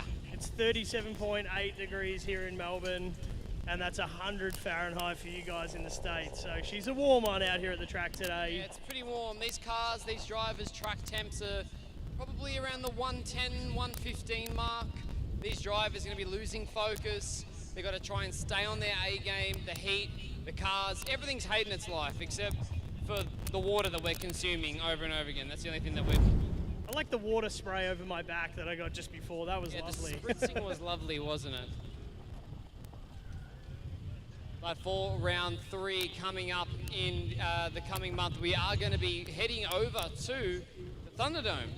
That's going to be an interesting layout. Hey, looking over our left. You'll get a bit of vision from the drone footage later on. You'll see the Thunderdome, and we will be running a Thunderdome layout for the final round on the 6th of April. I'm pretty sure it is, if my dates are correct. The 6th of April for the final round. However, we have the start of our Motul Top 16. We have Timmy Rogers, Mission Descend in the red R32 in the lead, and Mike Lake in the Autobahn E36 BMW to chase. Great entry into turn 1. Mike Lake right up on the door. Was there contact? Was he too close on the switch going down the crossover? It looked like Mike had to just button out a little bit. There might have been contact on transition. Yeah, from outside zone 2 to 3, you need to really watch your spacing and watch your proximity. You need, as the chase car from 2 to 3, look, both cars did a great job. They come into 2. Mike is still in the pocket. He should have been further behind just then, slightly, which caused him to have that little choke up. Luckily, there was no contact, no damage to the cars. Everyone's a happy camper, but look, it's just kind of how it goes sometimes. Well, it's funny, these guys had a bit of contact at round 1 in practice. Yeah, they did. Jimmy Rogers got a bit carried away, and they kind of had it coming together in the wall on the final corner at round 1. So yeah, I'm expecting these guys to battle pretty hard. So am I, 100%. I think it's going to be interesting to see how Timmy goes chasing Mike Lake. So we'll line these guys up. Mike's going to be in the lead. Timmy Rogers in the chase in that SR20 R32 Skyline. Such a weird thing to say, but that car is insane. All right. We'll line them up again. Mike Lake on the right-hand side of screen. He's in the lead. Tim Rogers in the R32 left of screen to chase. We are just waiting for the starter to send us. We're waiting for race control to give us the thumbs up, and we're going to be going. expect a reasonable amount of road speed. We got 2 thumbs up, and away we go, folks. Mike Lake in the lead. Timmy Rogers in the chase. Here we go, entry into turn number 1. Both cars entered right at the wall.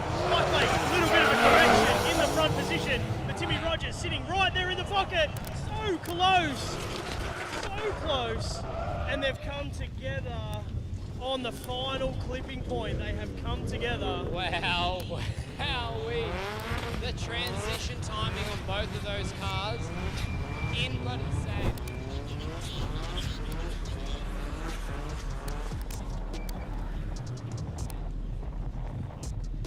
All right, we'll check this out on the Pesic Bayswater replay.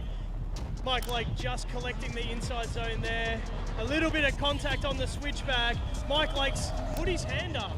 Right, on the replay, you can see Mike Lake's put his hand up. Wow, okay, so Mike Lake has come out of the drift at one point. He's come out of the drift and he's put his hand up to try and get Tim to stop. Whose headlight is that? Is that Mike Lake's headlight? That is incredible. Wow, okay. We were...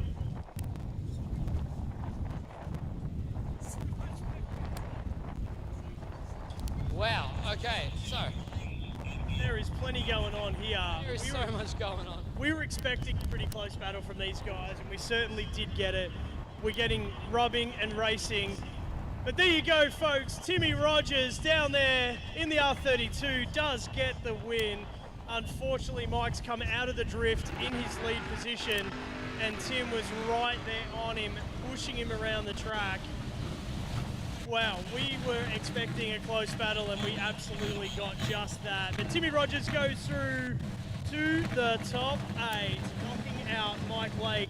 Hopefully Mike's car is not too bad. He did put his hand up to try and signal to Tim that there was some kind of issue to stop drifting. So we'll try and find out from the pits what's happened with Mike Lake's car, but unfortunately that's his day done. All right, we'll move into the next battle. This is a pretty wild one, folks. David Stankowski from Queensland in the AU House Beige AU Falcon, going up against Patrick Barlee in the C6 Carbon Kevlar Corvette. Speaking of polar opposites, Wow. Ford versus Chev, carbon versus steel, Steel and maybe some alloy. Yeah. 4-door versus 2-door. V8 versus 6. Yep. Yeah. So it's all the polar opposites in one battle. Let's see how they go. So we got David on the lead, Barlee on the chase. All right, both of these guys, plenty of road speed going into the first corner all day. So we're not expecting either of them to be slow or cautious. No, not at all. We're expecting someone to win this battle, not necessarily someone to lose it, right? I think they're both going to be pushing pretty hard. Yeah, 100%. And look, Barlee's been chasing the championship dub for a while now. He did, I think he did come second last year, and then second on the last round. Yeah, so last round. So he's definitely hungry for that win. So let's see how they both go. David to lead, Barlee to chase. David, big speed, high flick, outside zone 1. Barlee trying to close the gap there as they both approach outside zone 2. Transition timing is perfect on Barlee's part, but David doing a phenomenal job to give Barlee that perfect chase into outside zone 4. Barlee right there on the bloody door. Woo! Over the finish line. Look, when a battle is that good, it's a good lead, it's a great chase. We'll check it out on the Pesic Bayswater replay for you guys at home. Dave absolutely hooking into turn 1. Patrick probably only just over a car length behind. The switch going down through the crossover was absolutely epic. Patrick got within 30 centimeters of rubbing panels, and then over the finish line, David gave him plenty of room. Absolutely awesome driving from both of these guys. Love to see it. Now let's see, when you spin them around, can the AU keep up with the very, very light, very high horsepower C6 Corvette? We'll see how that all plays out. But what a great first part of the battle. Yeah, 100%. And look, we know these guys are going to be charging hard from the get-go, so it's going to be interesting to see what happens when we do spin them around. But it looks like that David has taken a detour into the pits, so potentially something's wrong. He's not quite sure. He's driven down to the very tail end. He might just be checking out some things. Better to be safe than sorry. The last thing you want to do is go out on, especially a hot day like today, and destroy your car. It's a very sad drive home. Well, ladies and gentlemen, just so we're all clear about the rules, in competition, the drivers do get one competition 5 minute. There we go. We've just heard from our friend down in front of us here that he's gone and exploded a tyre off the rim. So we can't actually compete with the tyre that's on there. So if he's calling his 5 minute, yeah, it is a DB or a tyre pop in between battles, so it will come down to a 5 minute competition timeout. So he can only call that once. One competition 5 minute in the whole round.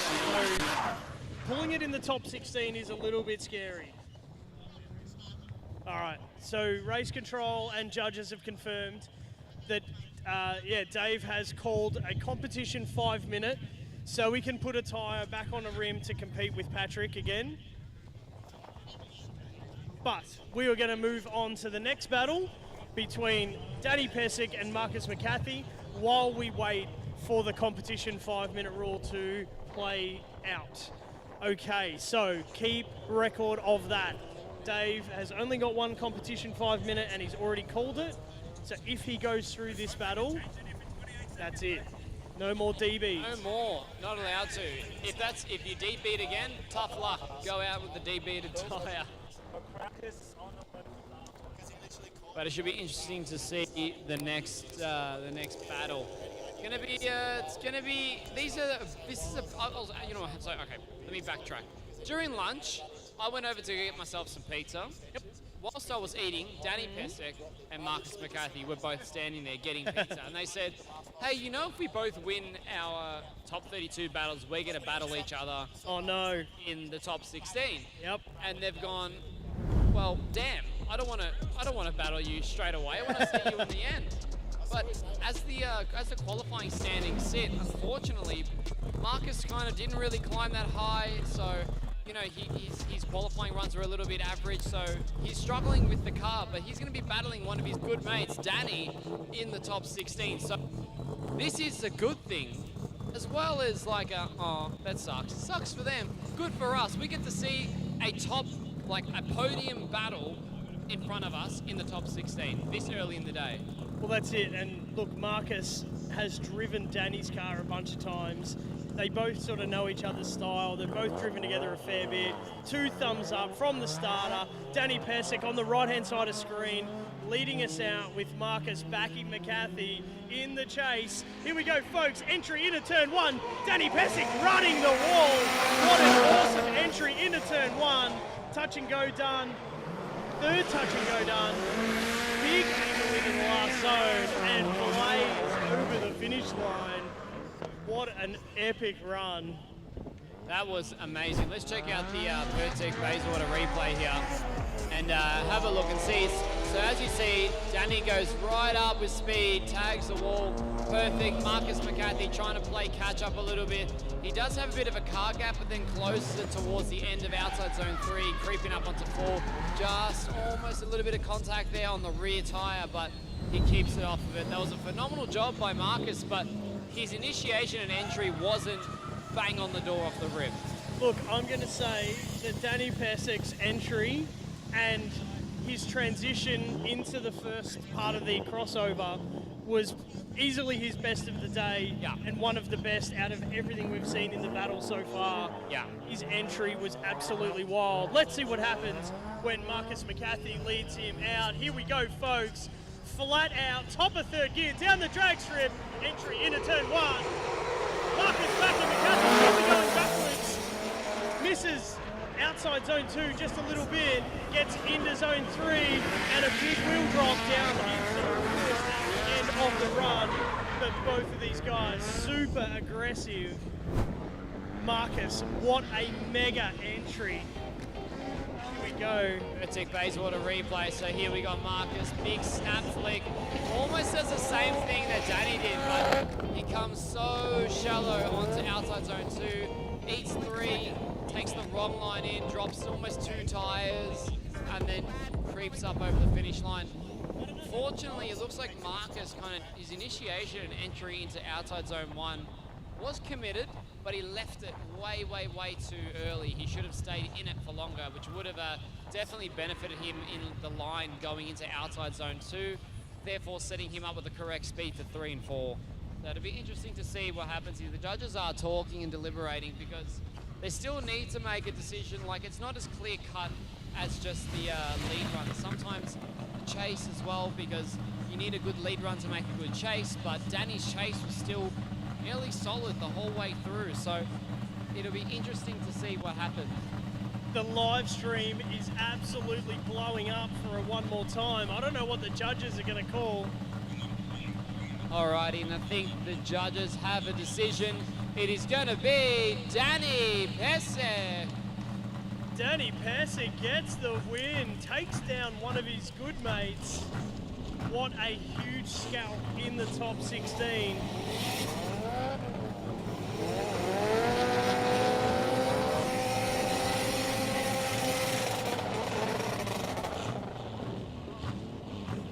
Marcus Carr doesn't like him anymore after that one. The entry of Danny Pesic was absolutely insane along the wall. Absolutely incredible stuff. And Marcus did do a pretty epic entry, but he did miss the outside zone of number 2. Yeah, correct. So we are going to be running back now the David and Patrick Barlee battle. Is this like a David and Goliath sort of thing going on here? Almost, you could say that for sure. See, David's car, I mean, he's all the way from Queensland. They build crazy cars up there, but he's going to have a taste of what Victoria has to offer. Patrick Barlee in the lead. Nice compression flick up on the wall. Oh, lots of speed there by David, trying to chase up, trying to grab the proximity in outside zone 2. Great switch back by Barlee. Nice and wide. David almost making contact outside zone 3. Just has to trail off a little bit to give him that gap. Make sure he doesn't ruin that expensive carbon Kevlar. Man, I held my breath for a minute there. Let's check out the Murdoch Bayswater replay. The flick initiation for both of these guys were really aggressive. Dave's allowed to take the inside line a little bit. Patrick hits the outside zone 1, 2, and 3. Does slow down a little bit coming down the hill, but it was under control the whole time. Patrick fills all of the zones really well. Wow. David absolutely monster chase. Ladies and gentlemen, we do have a result, and it is Patrick Barlee gets the win in the Corvette. What a dominating lead run, hitting absolutely every clipping zone, under control with aggression, but take nothing away from David Stankowski from Queensland, AU House, repping. What an epic run from these guys. Up the AU, I tell you what, the live stream is absolutely loving the AU Falcon, but unfortunately he does meet his end in the top 16. Yeah, unfortunate, but look, he came all the way down from Queensland, gave it a big old crack, and you know, props to him. Absolute props to him. Going up against a competitor like Patrick Barlee is definitely no easy challenge. So it was really, really good to see him put up a hell of a fight there, especially in his chase run. Super close from both of these guys.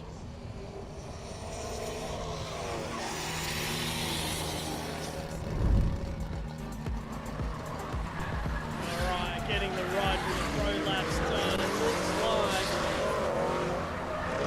the Drift Cadet 86 out. And I think that's Matthew Taylor, one of our competitors, running some laps and passenger rides. Okay, ladies and gentlemen, the second half of the top 16. Sam Mudge in the S13 in the lead. Patrick Mian in the chase. Inside, outside. outside of turn 1 and 2, touching on number 3, touch and go, and filling zone of number 4. Sam Mudge, really solid lead run, but Patrick Mian was right there with him as well. A couple of car lengths away. We'll get our eyes on the Pesic Bayswater replay. Patrick's got a bit of work to do. He's got a few car lengths to try and play catch up, but Mudgey hitting the clipping points spot on. The transition was good. I think Patrick just came out of it a little bit. He had to wind off lock and it just ran him out of out of room just there a little bit. But Mudgey was looking really solid. Yeah, absolute phenomenal job there by Mudge. Look, going up someone like Pat Meehan, you really have to turn it up to 11. It has been a phenomenal drive, and it has been driving Keeper Reed events for quite some time now. So it'll be interesting to see what happens here when we turn them around. Mudgey is going to be hitting the chase. Patrick Meehan on the lead. Ladies and gentlemen, get your phones out. Time to send it. All right, here we go. We got Pat Meehan about a car length ahead. Oh, tags the wall. Mudgey trying to close the gap there, sees the opportunity on outside zone 2, hits the transition. Pat Meehan does a phenomenal job not unsettling the car on the wall in outside zone 3 over to 4. Mudgey closing the gap on 4. Wowee, that was interesting. Let's run that back. Was there contact? I think there was. Man, Patrick Meehan tagged the wall on the run up. Here it is. So entry at the wall. Bang, does touch the wall. You can see the boot lid flick up just a little bit, but it didn't affect his line overall, but he was wide out of the zone. Didn't unsettle the car at all in the slightest, so that is definitely brownie points. But he missed first outside zone. The flick back was all great, everything was all pretty cool, and to be able to send it top of third gear over 100 k's an hour, hit the wall and not write your car off is pretty awesome. Cracker job. I thought Corey was doing push-ups for a minute there. I think he's under the car, checking to see if everything's all good with Mudgeys. You alright, Sam? You good, mate? Yeah, I think he's alright. He should be good. Should be right.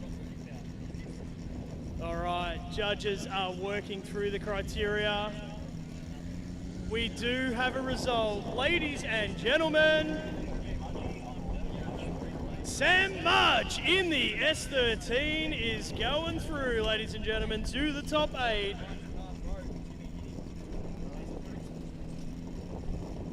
Bloody phenomenal job. What we're going to do is I'm going to pass you guys over to Josh and one of our head judges, if he can explain the decision there. Thanks, Stella. Obviously, that was a killer run for both drivers. Mudgey with a clinical lead run, very smooth, straight to angle, maintained all the way through the first corner, through the first box. Pat, obviously, he missed the first box out of the first corner, second box. So that played down his run pretty heavily. Obviously, Sam's run was pretty immaculate. Not much in it, probably 0.5 over the whole run. So, yeah. Congratulations, Sam Mudge. There you go. Very close battle. Split hairs decisions. So these judges are working off of 0.5. 0.5 was what made the decision. So very close battle. Great to see. And yeah, we'll see Mudgey in the Optima Batteries top 8. Excellent stuff.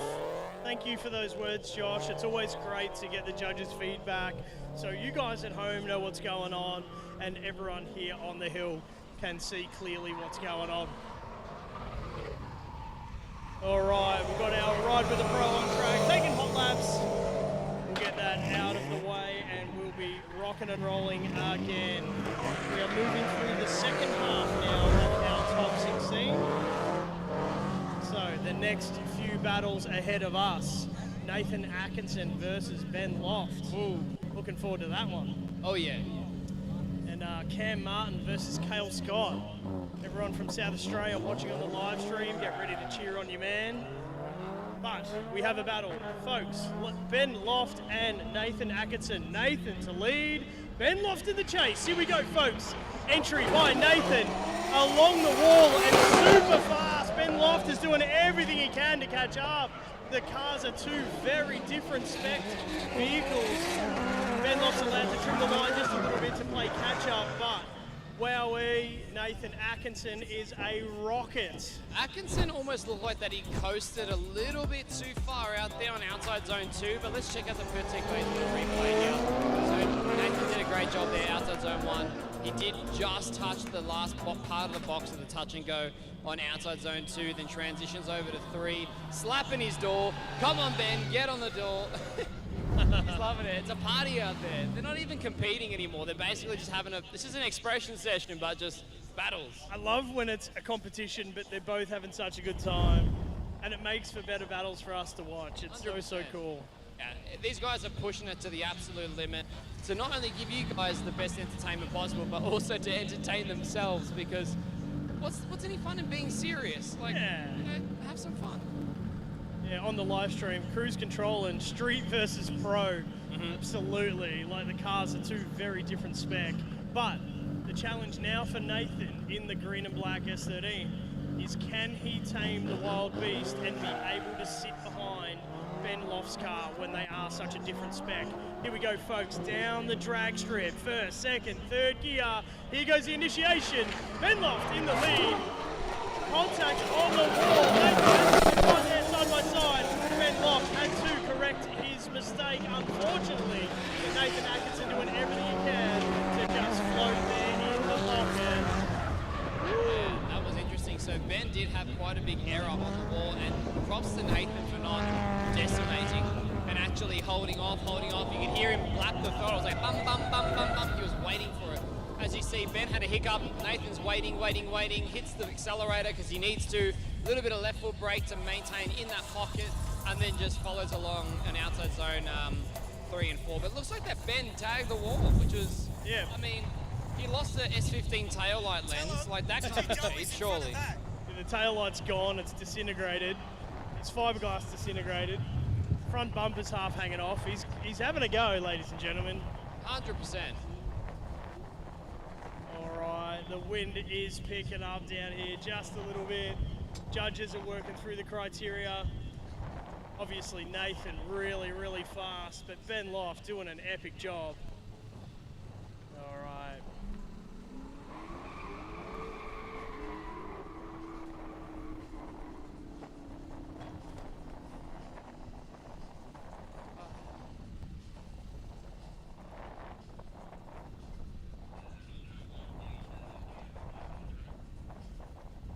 Ladies and gentlemen, the judges do have a decision. And on the left, it is Nathan Atkinson in the green and black S13. Gets the win. Unfortunately, Ben Loft tagging the wall on entry. Really did upset the overall flow of his run, and it really sent him going through the crossover.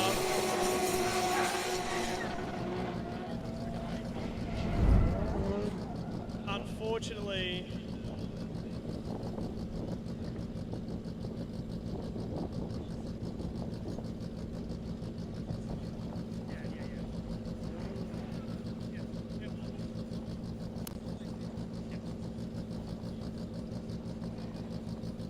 all right, just some clarification points from the judges. Ben's mistake on entry and the line that it unsettled him was a greater mistake than Nathan's mistake of completely missing the zone down the bottom of the hill. So, like we said in qualifying earlier today, the first half of the run is weighted a little heavier, so you've really got to get turn 1 and the outside zone of 1 and 2. You've got to get that arc correct. And unfortunately, the error was what lost the battle for Ben Loft. Tony, we've got a battle and a half. We got Cam Martin on the lead, Kale Scott on the chase. SA goes big. Let's see how we go. Oh, just missed out on the contact. Kale Scott doing a great job there on outside zone 2 and 3 to keep it off Cam Martin. Phenomenal job, then regains proximity over to 4. Man, we need to check that replay act because that happened so quick. I didn't even know what the bloody hell happened. How do we not have two completely written off cars? I have no idea. Let's check it out. So Cam's compressed, flicked. Kale's taken a shallower line. Cam did a good job. A little left foot brake. Cam left foot broke and slowed right up, like going from 2 to 3. which is a slight deduction, but then Kale did a phenomenal job to keep it off of him Yeah. and then hit that transition. So we want to see the drivers gradually decelerating with angle rather than wind the angle on towards the end of the clip and hit a hard transition. Yeah. So there's probably something negative there from Cam that he just went to big angle and a big slowdown on the mid part of the crossover. And Kale did a reasonable job to avoid, but then he probably should have already been hanging back a little bit. So he was pretty aggressive in his chase position as well. So both of them really aggressive drivers, and we're not going to fault them for that because it's absolutely incredible to watch. 100%. But both of them have got something to work on. Something going on, yeah. We'll see what happens when we spin them around. We want to see a clean battle. I mean, we are in the Motul top 16. We want to see some clean battles. We're heading into the Optima Batteries top 8 very shortly. But coming to the tail end of this, we really want to see these guys throw it on each other's doors. We only have a couple more battles after this. We've got Roger Ianson and Cody Moxon, then Luke Sanders and Stevkovski. So Cam, Kale, send the boys. Here we go. They're lining back up to the start line. Cam Martin's left of screen. Kale Scott in a very battered S13's right of screen. Kale's going to lead him out. Judges are ready. Starter, 2 thumbs up, and away we go. Ladies and gentlemen, Kale Scott in the lead position. Cam Martin in the chase. Let's see what we got. Ladies and gents, full noise down the front straight. So close, and contact. Contact between Cam Martin and Kale Scott. The switchback through the crossovers all still looking pretty good. But that contact between turn 1 and 2. Who's at fault? Well, it's almost like that Kale's car started to trim a little bit of ankle, but let's see let's check it out here. So Kale's gone in deep, and then he straightened a little bit, and Cam's bumped him back online and said, hey mate, you're not meant to be there. A little bit wider, and then bang on outside zone 3 and 4, just there on his door, absolutely shredded. Cam doing a phenomenal job. Really cool to see those images on the replay. The important part is, in the lead position, halfway around the arc, Kale starts to slow up and lose. Straighten a little bit, yeah. You've really got to be spot on in your lead position. Wow. There's mistakes left, right, and center. They're both aggressive driving. This is what we expect. There it is. So you can see pretty clearly that Kale did get a bit of a straighten. Yeah. Cam's tagged him. Then kind of tagged him back on the line, right? And Yeah, then he kind of did. Yeah, he bumped him back onto line, which is quite odd. But yeah, we'll see how the judges take it, because it could be the fact that Cam was just a little too close, or you know, they're gonna review. Actually, we're watching back. Here we go. This is the first lap. Yeah. So this is Cam's entry, which is pretty mega. He goes deep into the zone, but he over-rotates a little too far and slows right down. So both of them have got an error on the crossover. But Yeah. is Kale's error halfway into the crossover worse than Cam's big angle error? Like, it's so close. it right? is. It is very close. We're going to be splitting teeth here. We're probably going to get the judges to have a chat about why they made their decision, if and when they make it. We could be here for the next 10 minutes, ladies and gentlemen. I'm just kidding. No, they're going to make the decision shortly. But when they do make that decision, maybe we'll get some words to find out why they came to that decision, because, you know, both of these guys are driving hard as anything right now, and they both made mistakes, as you said, Tony, so it's just a matter to see which one was worse. The judges are still working through it. Look, it's so hard, right? It's so hard. I don't want to be in their shoes. I could watch these guys keep going all day, to be honest. What do you guys think on the live stream? Yeah, what do you guys reckon at home? Reckon it's Kale? Reckon it's Cam? You reckon it's a one more bloody time? What do you think? All right, so who's Smirsky there? I think Kale wins. Someone called Cam a psycho, which is phenomenal. Cam would have spun if Kale wasn't that close. Kenny wants a one more time. Wow. Interesting, interesting. I mean, we'll see. We'll see what happens here, because yeah, very close. One more time. Yeah. I don't know. Some are going to Kale, some are going to Cam. Yeah, it's going to be interesting. It's going to be definitely interesting. Yo, what's up? What's up, you guys? Thanks for joining us. Yeah, it's as you can see, the judges are looking back over the live stream.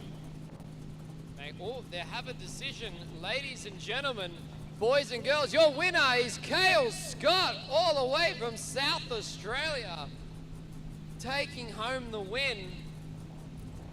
Let's have a chat to Josh and see how they came to that decision. Yeah, all right, that was a pretty tight decision. Another 2-1 call, almost a rerun. Obviously,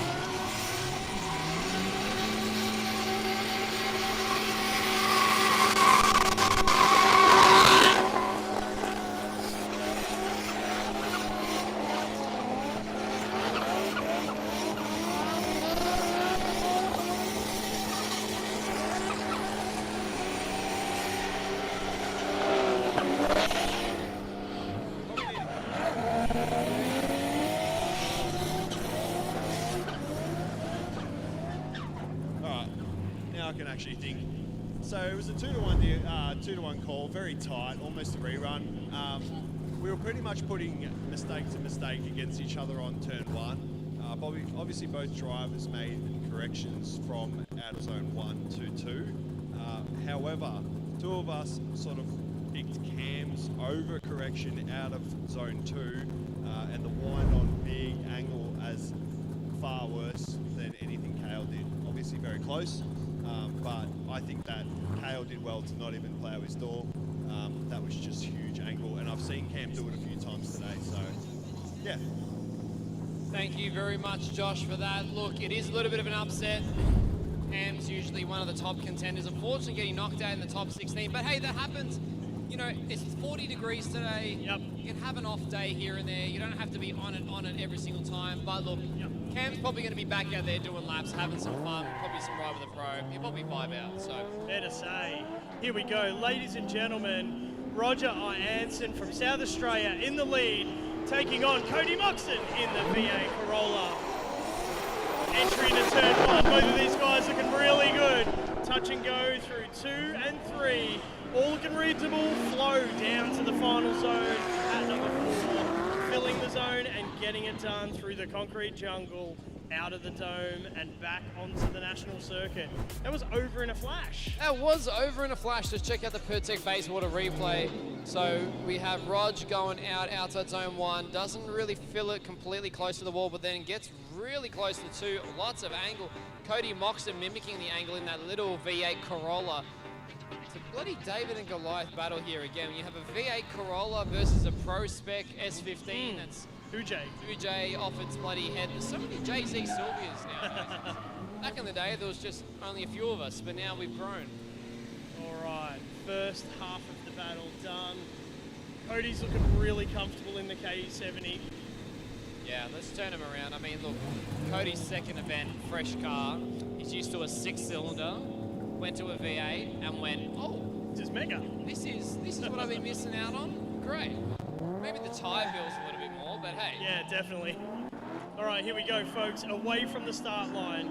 Shifting gears down the drag strip at Calder Park. Big entry into turn number 1. Cody Moxon running the wall. Roger Ianson on the inside. Looks like Cody Moxon's running 3 wheels, 1 in the air, and he's also missed the third touch and go zone. Unfortunately, Roger's right there with him.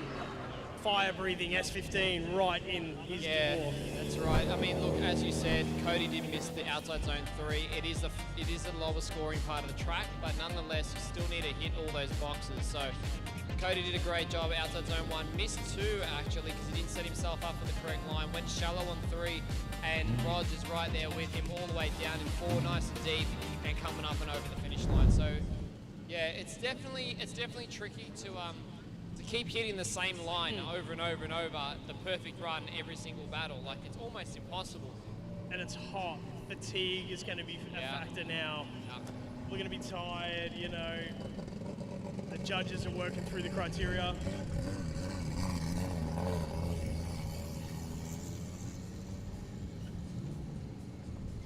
All right, ladies and gentlemen, the judges have made a call.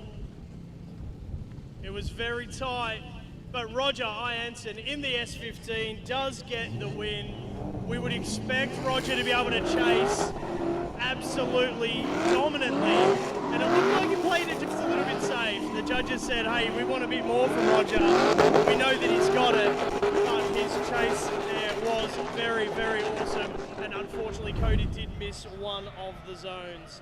But both very, very cool drivers. Awesome to see. Yeah, definitely great to see. I mean, speaking of awesome drivers, we're going to have Luke Sanders and Jamie Stevkovski coming up against each other. Both same teammates. One's NA, one's crazy turbo thing. Both from AU Drift Society. They are coming up very, very shortly, ladies and gentlemen. That's going to be an interesting one to see. Polar opposite AUs. Lots of power, lots of loft. Low power, low loft. And now some of our drivers that have been knocked out in the top 32 and now top 16, taking people for passenger rides. So if you're interested to go for a ride with one of these guys, head down to the Keep It Read tent in the pits and we'll get you a passenger seat. But it looks like Backy McCarthy's doing exactly that. Right, I saw both of these guys on their trailers on the way to Calder Park this morning. They're teammates. They probably don't want to be going up against each other, but that is what we've got ahead of us. Jamie in the lead. Jamie in the chase. Luke to lead him out. All right, here we go. We got Luke in the lead. Jamie chase. Big flick up. Jamie! Right up on Luke's door. Luke, phenomenal job on the initiation there. Jamie, amazing chase run. One of the best dives we've seen all day today so far. Judges are clapping on their feet. Absolute phenomenal initiation there by Luke. And then left it wide. Let's check out the Pesic Bayswater replay because Jamie was all bloody over him. I don't even know what to say, but this entry was mega. Both of these guys with a lot of respect for each other, giving enough battle room to put on an epic show for everybody. Luke, what an awesome lead. Jamie, what an awesome chase. How cool. I hope you guys at home absolutely loved that one because everyone here on the hill loved it. We had the judges clapping. I was going to say I'm on the edge of my seat, but I'm standing up. Yeah, I'm this really is so standing cool. up. Bloody phenomenal chase run there by Jamie. Knowing his teammate is definitely, it's definitely good to see. Definitely good to see your, when you battle your teammate, you know how they drive. So you can, Sure. you can throw it pretty hard on their door. Yeah, and if you sure. crash into them, it's like, it's all right. I'll come over on Sunday and let's fix it. We'll respray it later. Yeah, we'll spray it later. All right, here we go. Second run. Jamie to lead. Luke Sanders to chase. All right, boys. Let's see how they switch it. All right, let's see it, folks. Down the drag strip. Jamie Stevkovski getting the entry dialed. Look at the speed of that red AU. Unfortunately, leaves Luke a little bit for dead. Two very different horsepower cars, but that is an awesome lead run as well from Jamie. And he goes over the finish line with a bit of a 360. Wow. Yeah, let's check out that through the Pesic Bayswater replay. I mean, we know there's a big power difference between the two cars. Luke Sanders is probably flat out on that initiation, but Jamie's car just gained speed through corners rather than losing it. So did a good job at outside zone 1, did touch the box on 2, coming over to 3. Luke had an opportunity to close the gap there as Jamie did have to wide transition over to 4. So he did that. Look, is it going to save him? We'll see. Look at them hugging each other. Bloody oath, that's great. That's exactly what you want to see. On your boys. Checking out the damage. They're trading paint. Yeah, are you boys trading paint? All right, we'll let the judges go through all that, but what a cool run between these two guys. A lot of respect for the AU Falcons.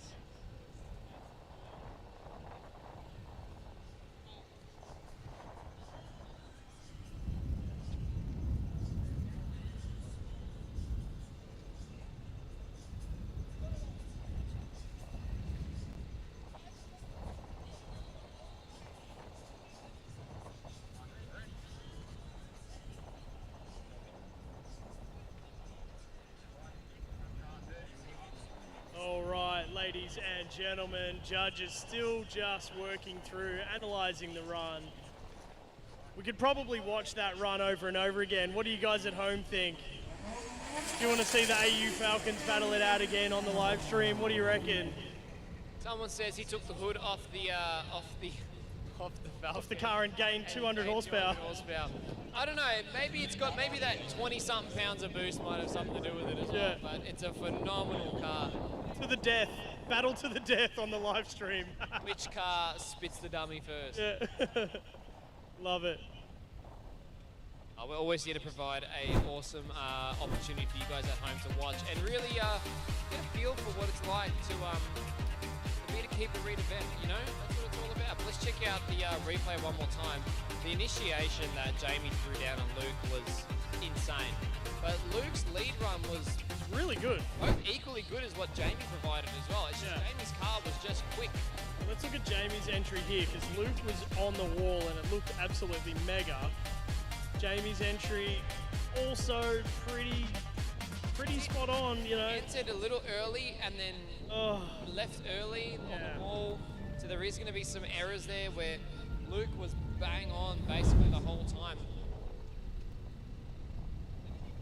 It's tough. It is a really tough one to call. We're making him sweat on the line down there. Arrow versus Intech. The crowd love it. The live stream loves it, boys. Thanks for putting on a wicked show for us.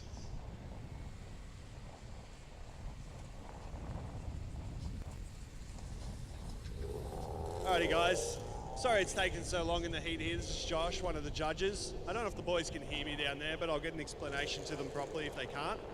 So what we're seeing is an absolute phenomenal lead run from Luke. What we've asked, if you look down towards the start line, you'll see a white line running down the straight. The lead car must be this side of that white line upon entry. Luke's done a fantastic job coming down in that white line.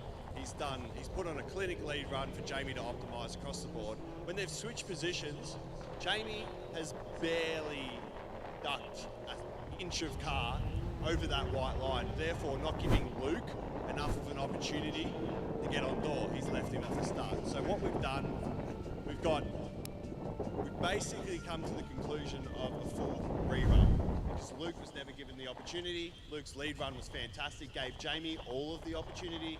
So, you know, it's a great battle. Let's watch him go again. There we go, ladies and gentlemen. We're going to go one more time. There we go. Got a round of applause for you guys on the hill. Everyone on their feet. Come on, boys. Back in the car. Load up. Go to another lap. On ya.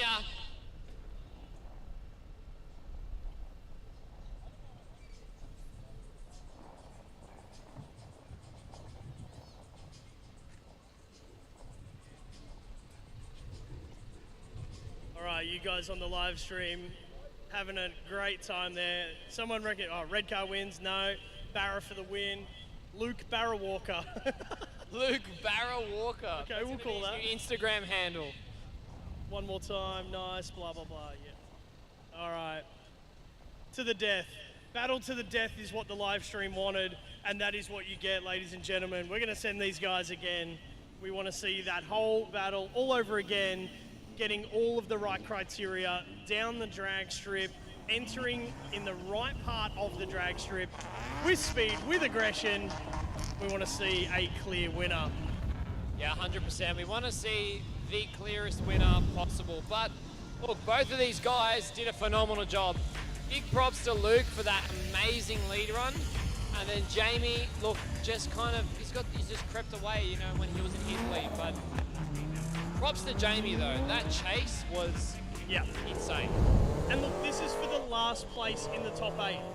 How do you pick it? You know, one of them, they both deserve to be there. They've both driven awesome. Yeah. They need to really earn it. Yeah, it looks like Luke is already crawling back onto the line. Jamie's just off chasing the tyres quickly.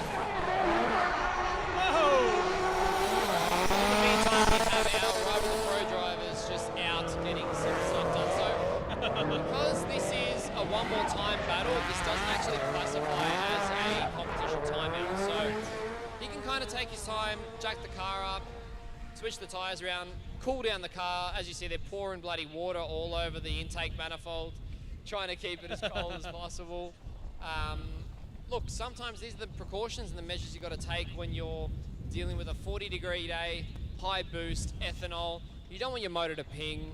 You don't want your car to blow up. So they're doing everything that they can to keep the cars as cool as possible. Splash some water on the radiator, especially intercooler. Now, air temps are one thing that don't really get talked about often. People buy an intercooler and go, oh, I'm good, I'm done, I'm sorted. But air temps will make or break your car. Absolutely. The ECU doesn't know what to do if the air temp changes massively from when it was tuned. Yeah.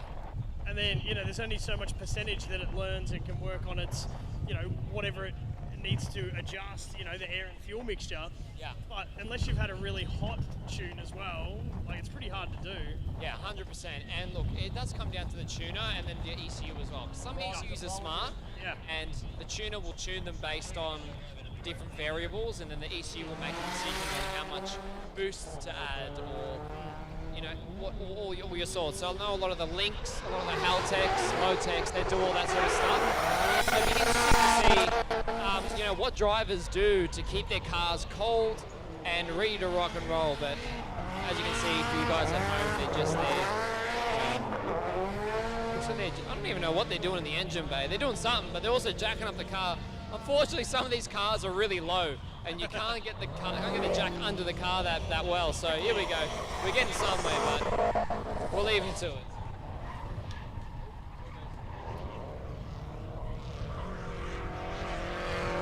Working feverishly down in the pits to get this happening. Now, our top 8 Optima batteries, top 8 will be coming up very, very soon. The first battle in the top 8, ladies and gentlemen, Tim Rogers versus Patrick Barlee. That'll be mega. The second battle, Danny Pesic versus Sam Mudge. Amazing. The third battle, Nathan Atkinson versus Kale Scott. All of these battles are just, I can't pick them. There's gonna be some upsets. There's gonna be some very happy winners.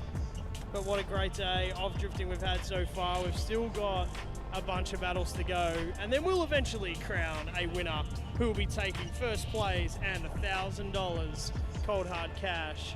Second place gets $800, and third place gets a $600 check as well. Plus, WiseFab have donated $1,500 voucher for the hard charger. So someone's going to be chosen for just pushing the limits all day and being an absolute legend and having a red hot crack. The hard charger award wins themselves a $1,500 WiseFab suspension voucher. Really, really cool stuff. And last but not least, we always have our Memorial Thrash Kings Award later in the day, which is again for good sportsmanship, for just an all-round drifting enthusiast that's just having the best time. So all of our prizes will be dished out later today.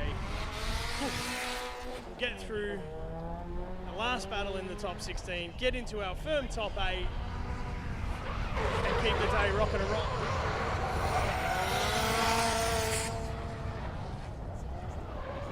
All while Marcus McCarthy's just having the time of his life on an empty racetrack.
ladies and gentlemen, just to keep you updated with what is happening for our final battle. And it looks like the ice cream truck is getting an absolute workout over there, right on top of the hill. But Jamie in the pits in the red AU Falcon has called his mechanical 5-minute rule. He's called the mechanical 5-minute rule because we are waiting for him. He needs to put some water in the car. He's having some heating issues and he had to put tyres on. So he has called his mechanical 5-minute. And Marcus McCarthy is doing some backies on track. All right. Jamie Stevkovski has entered the track again. He is cycling back through the pit lane and he has completed his 5-minute mechanical to get back on track. All right.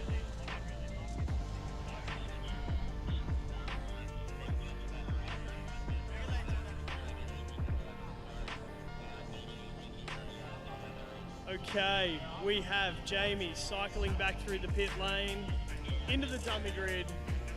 Luke is already lined up, ready to rock and roll. We have a battle for the final position in our Optima Batteries top 8. Every one of the drivers already in the top 8 could take this out today. There are gonna be some upsets.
Not bad.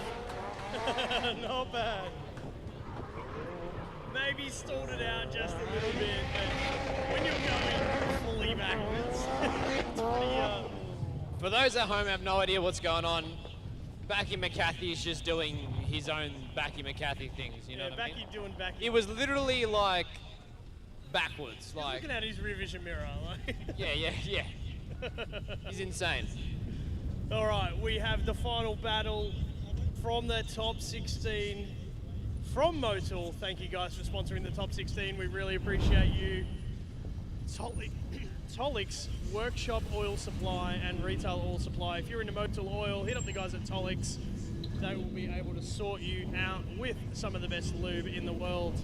Here we go. This is the final battle for the top 16. One of these guys is going through to the top 8. Here we go. We want to see epic driving from these teammates. Last time this was lined up, Stevkovski threw it on Luke's door like you wouldn't believe. So, I want to see it again. I want to see it again. Who wants to see it again? I want to see it again. Here we go. Luke Sanders, Jamie Stevkovski. Sanders in the lead, Stevkovski in the chase. Luke doing a great job up on the wall. Stevkovski closing the gap. A little bit of contact there as they both make out on outside zone 2. Pushes him over the top of outside zone 2. Luke unfortunately having to make a settle. Oh, we got a wheel off. Got a tyre. I think it's a tyre, DB. It's a tyre off the rim. Tyre completely off the rim. That's Jamie. That is Jamie in his car. Unfortunately, it looks like he debeated, or potentially his wheel came completely off. Can't really see there. Maybe we'll get another angle of it through the drone. Check out the Pesic base auto replay. So, Tony, let's have a look at this. Yeah, Luke was mega. Gets his entry done, real close to the wall, fills that full zone. Oh, both of the guys eating a bunch of ripple strip. but that's just, Jamie was following Luke. Luke was going over the ripple strip because they were going real hard. Yeah, let's... Jamie's following him over it, and the tyres come off the rim completely. Sent him down the bottom. There's the tyre on the right side of the screen. Yeah, there it is. The tyre's gone AWOL. See you later. It's almost like the tyre split in half or folded over itself. I think it's folded over, yeah. Yeah, very interesting to see what happened there. Boink. Tyre straight off. Bye-bye. Thanks at the chat. Yeah, so on outside zone 2 now, because so many guys have kind of come off the track a little bit, it does leave a little bit of a little pothole. Yes. Which is, it happens all the time in drifting and it happens all the time, but because we're using the ripple strip, you go up, you go down, then you go up on the ripple strip. So there's about 30 centimetre pothole. It's a big hole. It is, and a lot of tyres just get torn off the rim there. So it'd be interesting to see what happens here because Jamie did call his timeout. Absolutely. He's already called it. So this might be a hard decision to make. You sort of go to the rule book and you're like, well, does he just lose on rules? But we kind of want to see the battle. Yeah, I want to see the battle. I don't want to rule play. I want to see it just happen. You know what I mean?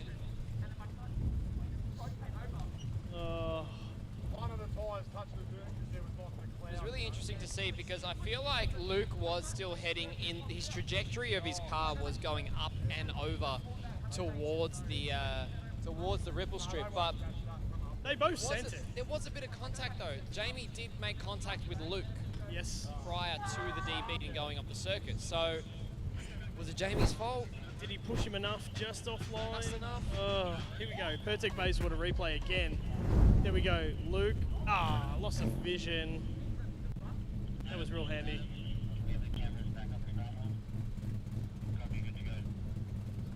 All right, we're going to have another quick look at the vision for the judges and for everyone at home. What is it, everyone? Everyone on the live stream, what are you guys saying? They only get one mechanical. Give him a second. It's over. You DB'd, you lose. There we go. Yeah, no time limit.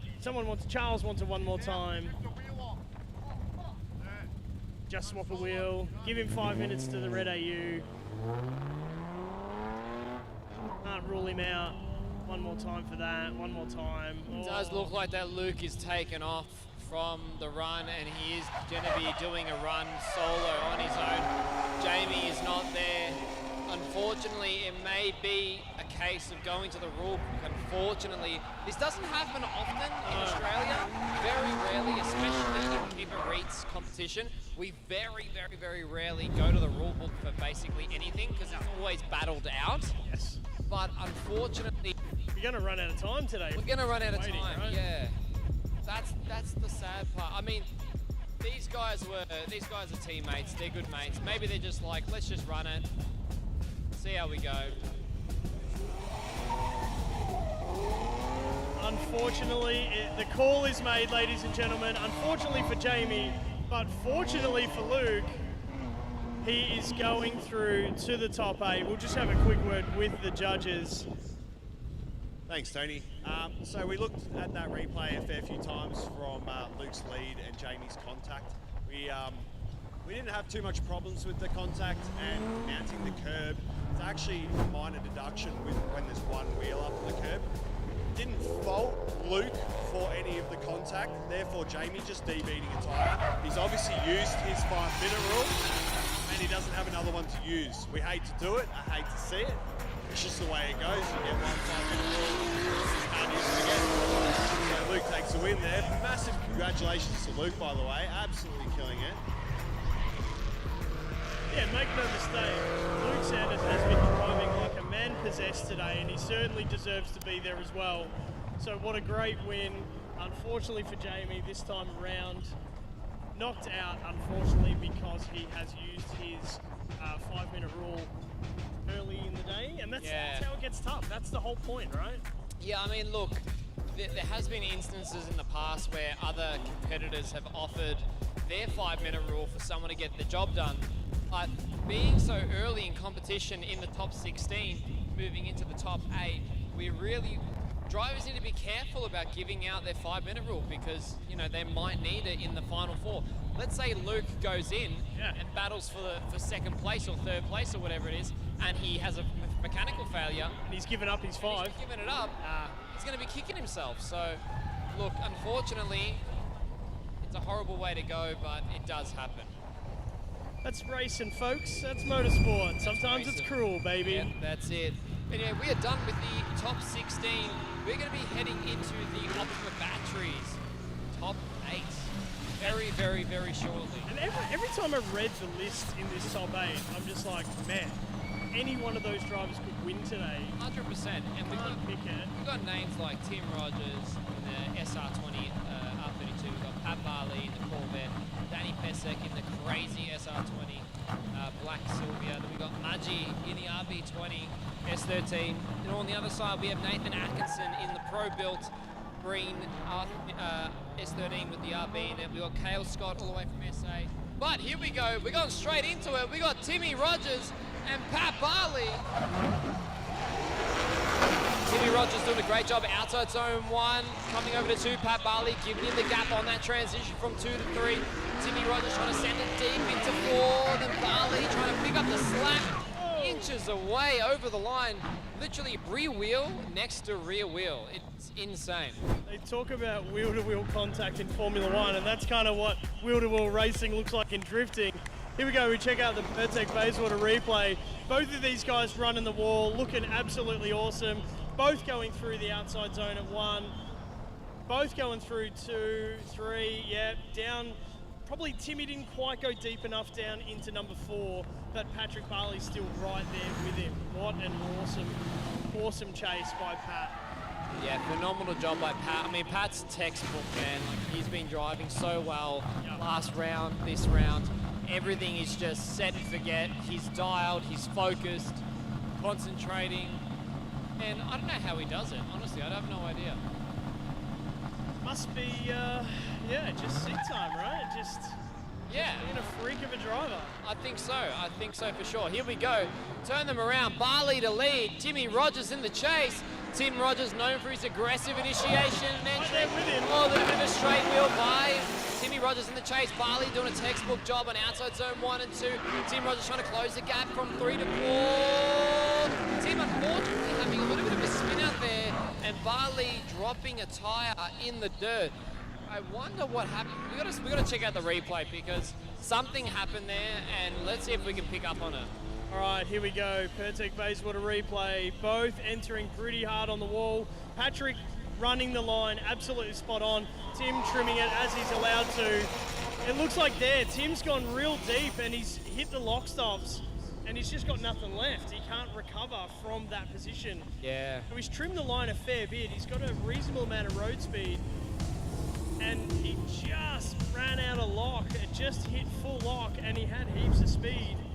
See him tag the foot brake and just trying to slow down at the third outer zone.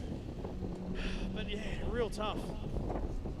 Yeah, definitely real bloody tough, especially when you initiate like that. I mean, going up someone like Pat Barlee, where he's so fast, so gripped up, very, very difficult. But both drivers out of the car, having a good old chat, having a good old time.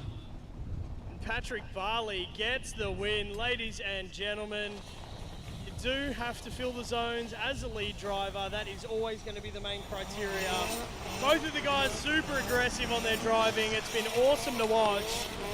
Unfortunately, Timmy loses this one, but he's a great sport and he loves putting on a show for everyone on the hill and at home. There you go, Tim. SR20 powered R32 Skyline. This thing is an absolute machine.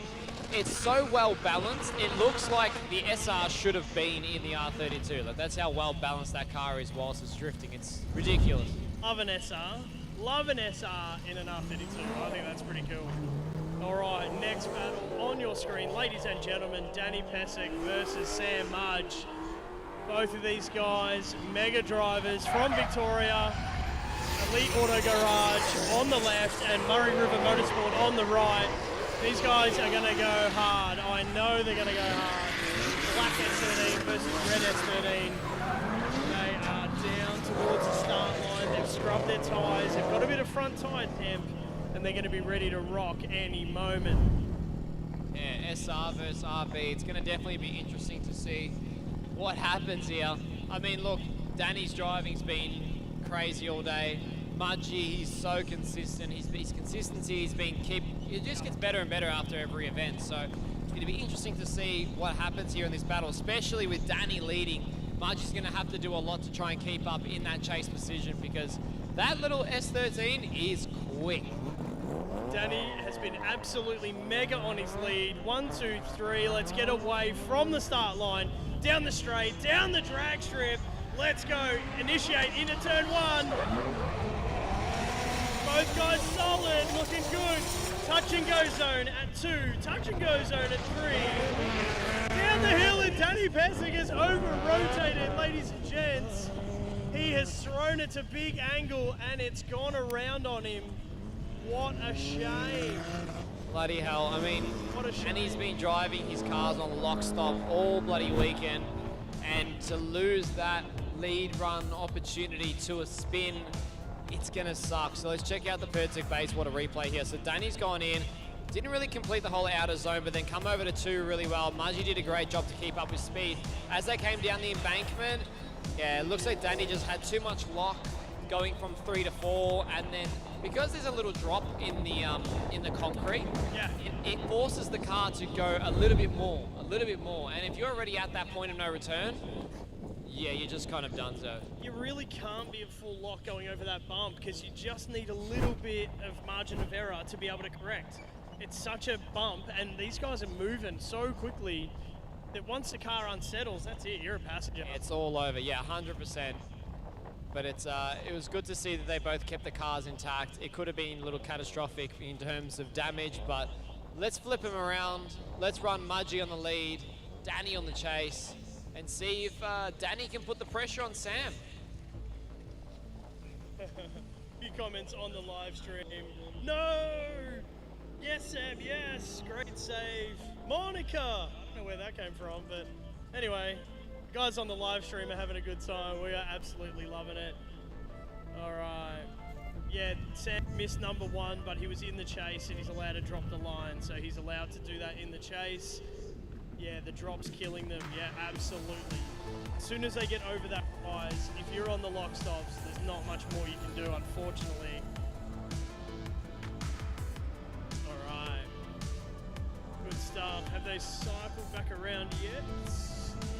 No, I can't see the red S13. Nope. Nope. They've gone. They've gone somewhere else. Where have they gone? Where are you, boys? We still want to see the second half of the battle. You can't just run away like that.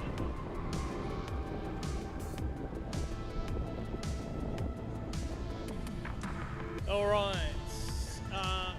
One of those drivers is called their competition 5-minute rule.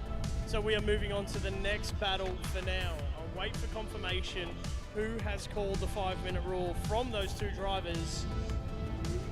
But the next battle, amazing. Nathan Atkinson versus Kale Scott. This is going to be mega. I think these are probably, hard to say exactly, but 2 of the fastest drivers we've had today on the entry. Yeah, 100%. This is going to definitely be one of the better battles that we've had in the day.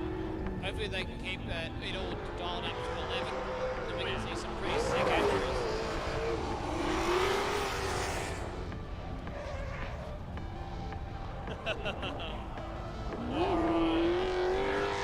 Ride with a pro, going on track. Nathan Dundervik having an absolute ball, taking people for passenger rides. He's probably gone through 40 tyres today. It's usually about 2 laps in that KE70. All right. Okay. Yep. All right, it was Danny Pesic that called his competition 5-minute. So maybe something tie rod related, sitting at angle, or tired. DB, there we go. Going over that bump, he's DB'd it. All right. So Danny Pesic's called his 5-minute competition timeout. So he's going to get in there and get some car work done. But we're going to move on on screen, on the right is Nathan Atkinson. On screen, on the left is a twisted beer can, but that is Kale Scott from South Australia. These two, I think it's going to be wild. Ladies and gentlemen, you guys on the live stream, let's have an epic time. This is going to be a sick battle. Nathan to lead out Kale. 2 thumbs up, and away they go from the start line, shifting gears. First, second, third, as fast as they possibly can, and then initiation. Right next to the wall, Kale Scott's got a little bit of catching up to do, but Nathan Atkinson ran the ripple strip too high, and he's turned it around. Oh no. We've seen that in 2 battles. These drivers just pushing the limits so far, hit that ripple strip, hit the DB, and then spin the car around. They're just getting so excited. They're trying to really win it. You know, it's very clear that they're not just doing it for the fun of it. They're really trying to win it. Nathan's thrown it in so hard. He's gone in so fast that the back wheels have just tagged the ripple strip. And the thing is, it gets real slick up on the top of the ripple strip. You've got no drive. You're over it. You're going nowhere. And obviously Kale was able to just hang back and just avoid any major incident, which was great. I feel like Kale would have seen that Nathan was just going a little too quick there, and he's gone, all right, I can pull off of this. And he's going over. Just a little bit, he's going over. Yeah.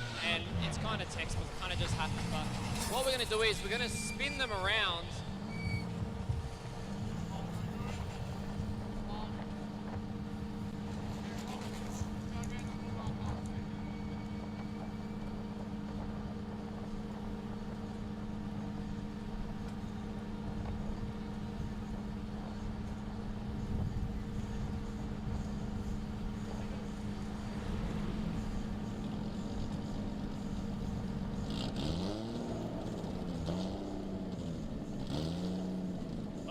Folks, on the start line are 2 very sad looking S13 Sylvias. Alright, we've got Kale Scott on the right side of screen. We've got Nathan Atkinson on the left side of screen. They are on the start line. Alright folks, they are away from the start line. Kale Scott from South Australia in the lead position. Nathan Atkinson in the chase. At turn 1, Nathan's playing catch up big time, but he goes wide again. He has run wide for the 2nd time on that lap. Kale Scott's just got to get through unscathed. Nathan pushing so hard. He's pushing so bloody hard. He's gone off the circuit on the same corner twice. Let's check out the Pesic Bayswater replay here. Kale Scott did a great job, good initiation, great job outside zone 1. As they both come in, Nathan's just trailing the tail end of Kale Scott. Unfortunately does send him into the ripple strip because Kale was perfect, bang on that outer zone 2, and they both come over the line on outer zone 4. Very, very interesting because both guys are pushing the absolute limits. Like the absolute limits, and Nathan's just always been one to full send. So yeah, it's very, very interesting to see. The judges are still making a decision, just working it all out.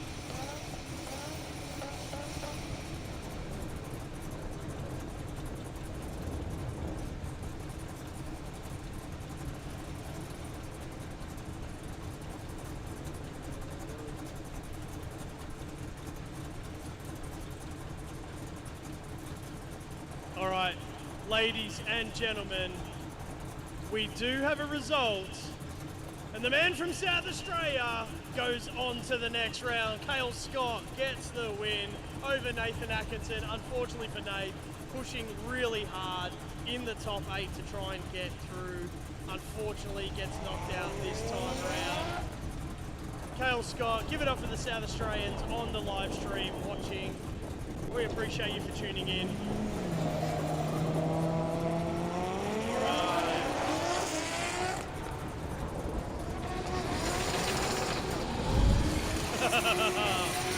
Just dropping another year. Unfortunately, this might be the end of the day for Nathan. I'm not sure if he'll be back doing passenger rides, but it looks like he had a pretty good day. All right. Nathan's been on it all day. He's been an absolute weapon.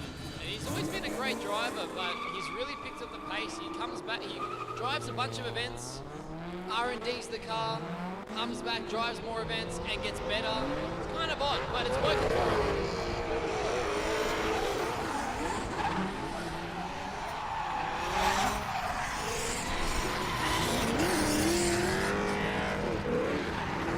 So cool to have some of our knocked-out drivers doing right with the road. And there's still an opportunity if you want to go for a ride in one of those cars, head down into the pits and see the team at the Keep It Read 10. They'll get you a passenger seat in one of those cars. What a great opportunity. All right. Second half of Mudge and Danny Pesic. Mudge is going to be in the lead. Danny Pesic in the chase. Remember, Danny did spin on his lead, so now Danny has to do everything in his power to force pressure onto Sam Mudge as they both go here outside zone 1. Sam Mudge does a great job keeping on that qualifying line. Danny Pesic trying to keep the proximity up, trying to push him a little bit harder. Sam Mudge makes a slight correction, but unfortunately, Danny doesn't put that much pressure on him. It doesn't phase him, man. Like Mudgey took it.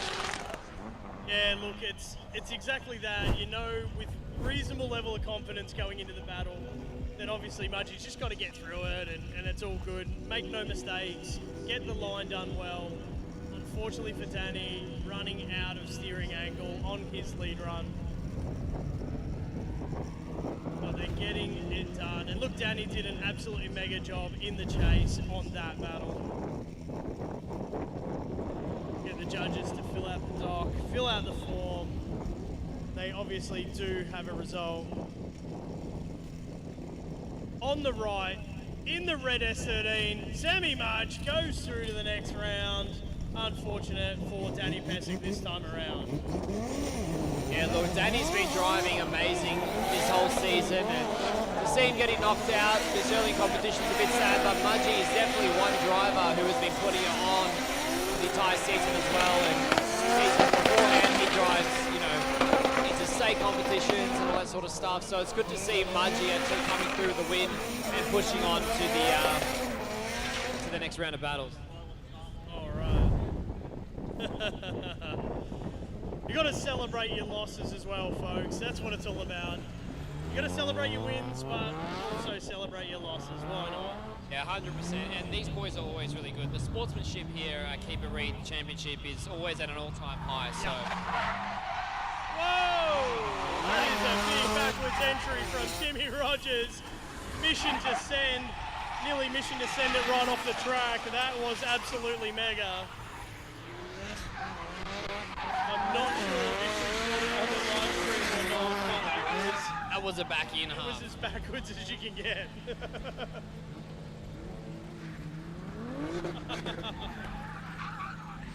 That is wild. Absolutely wild. All right.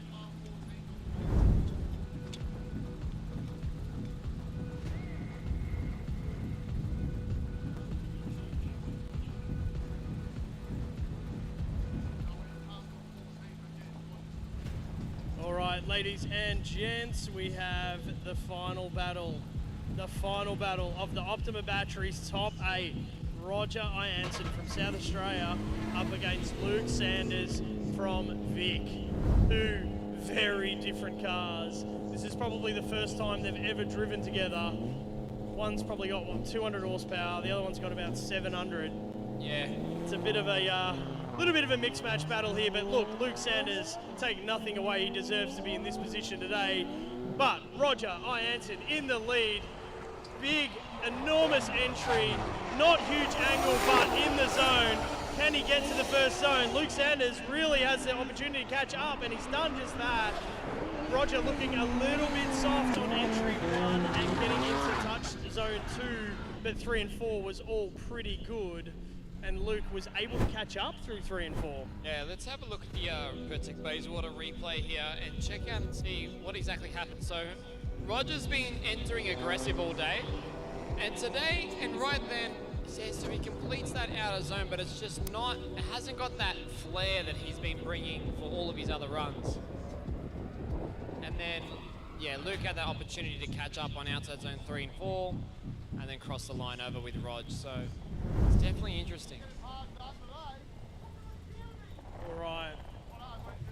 Look, when you've got two very differently matched vehicles, you're going to have some disparity in how they go up against each other.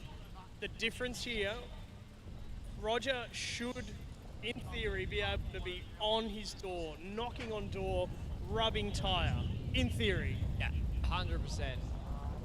100%. And look, well, Luke's car, right, so it's naturally aspirated. He's probably got like 50 PSI in the rear tyres. Yeah. He's not deep beating, but Roger is not there at the line with him.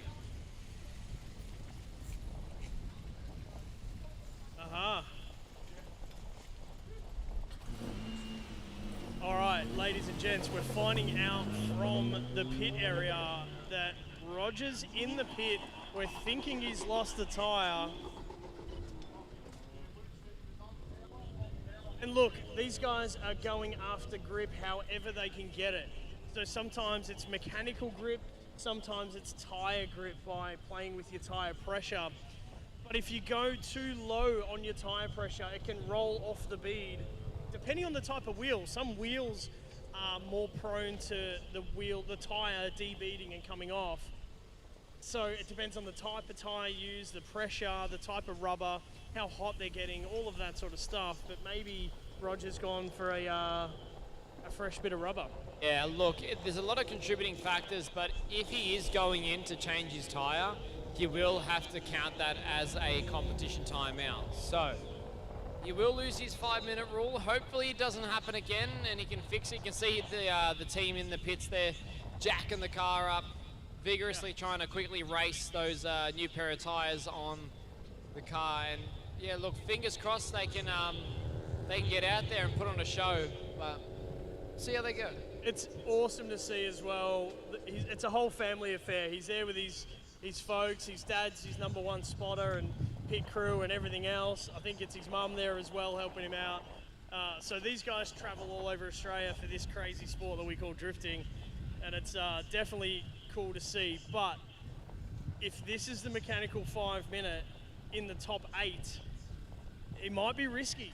He might not, to not go into a top 4 without, to lose your top 5-minute rule. That's really risky. Yeah, 100%. Especially when, look, this battle here is the battle to go into the quarterfinals, to go into the, is the battle to go into the top 4. So there's still, if let's say hypothetically Rog wins this, he still has a top 4 battle, and then he'll need a battle for either 1st, 2nd, or 3rd, 4th. So he's still got a few more battles ahead. He might need the competition timeout later, but unfortunately he's forced to take it because of the D-bead. So it'd be interesting to see kind of how drivers approach the setup of their cars, especially in temperatures of today. Because today's like 1,000,000 degrees. It's so bloody hot. And the track is probably overheated, over temperature. So, they're just trying everything in their power to drop pressures, gain as much grip as possible. Oh, then you see there on the live stream, Mike Lake loaded up, car on the trailer, going home. Bit sad. I don't know if, I know he got knocked out, but did he have a car issue as well? I can't remember. He had an axle earlier today. He had an axle earlier on, but he got knocked out. So I think potentially he's just going to call it for the day. Yep. Go chill out, go to the pub, get a feed, have a beer. And yeah, just have a good night. I reckon so. All right. Looks like Roger's S15's got tyres back on it now. Great to have this image from our drones. Ride with a Pro still going on track as well, which is very cool. Passenger hanging on for dear life on the side of Pete's Drift Cadet 86.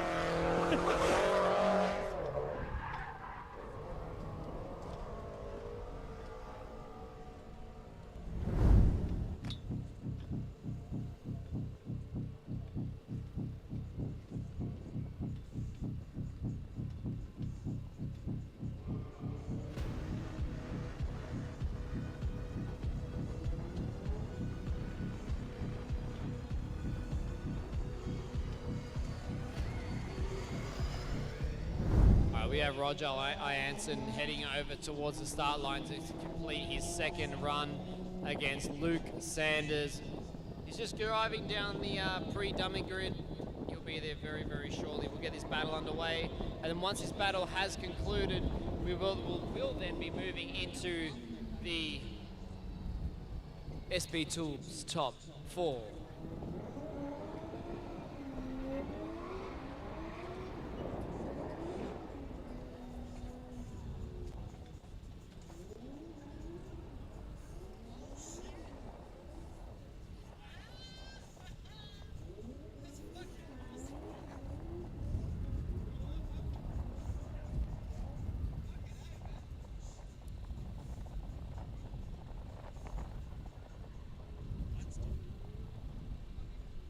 It's fucking sick.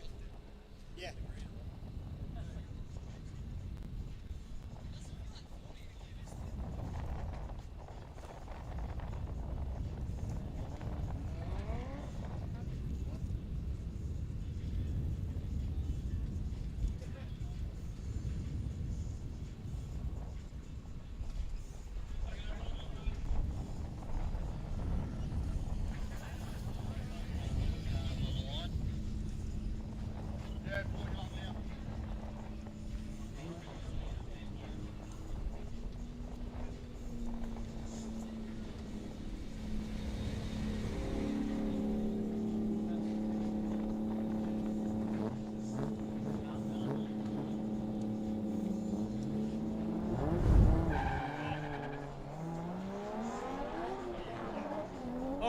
Ladies and gentlemen, the second part of this battle.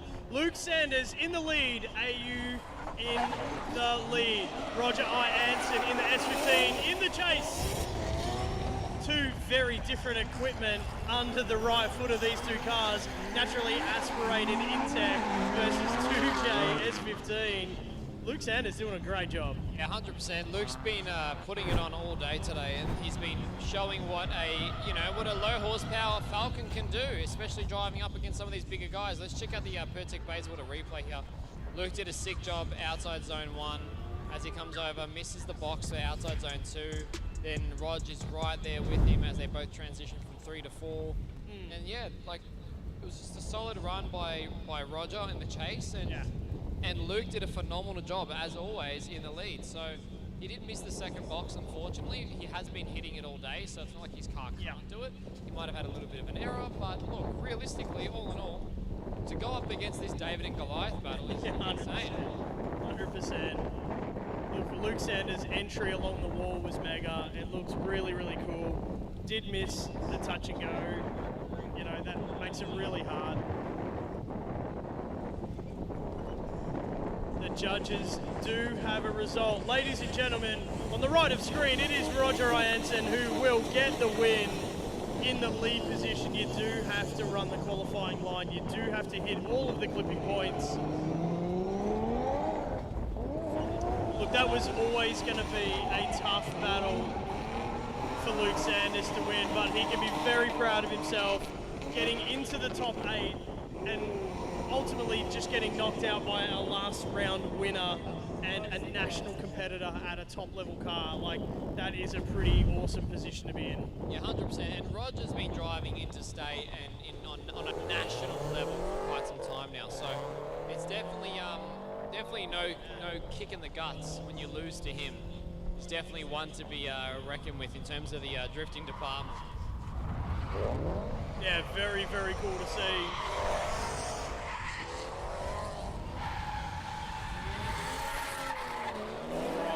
There we go, that rounds out now Optima Batteries top 8. It is all finished, all said and done, and we're going to move into the SB Tools top 4, which includes drivers Patrick Barlee versus Sam Mudge.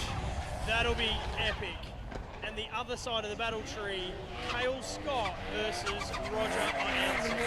Patrick Barlee, Sam Mudge, Kale Scott, Roger Ianson. 2 Victoria, 2 South Australia. Look, round 1 was taken by an interstate. Yep. And come on, Vic. What are you doing, mate? What are you doing? What the hell's going on?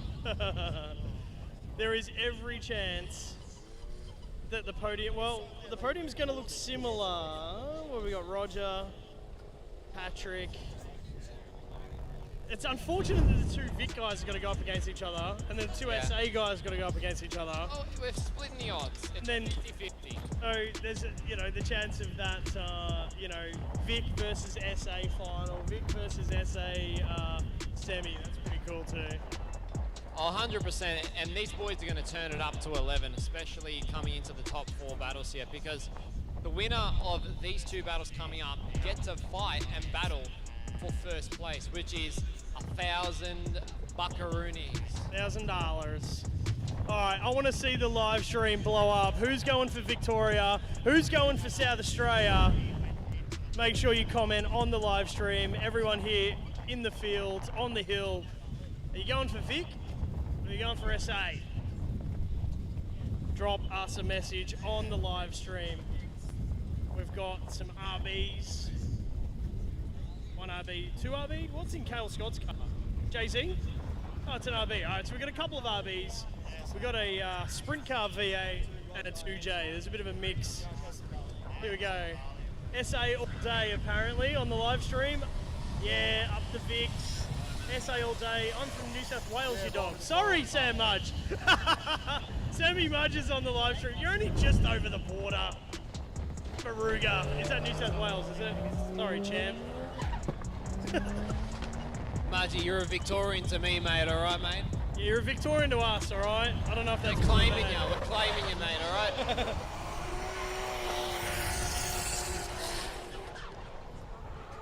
Temporary Vic Mudgy is what he's called now.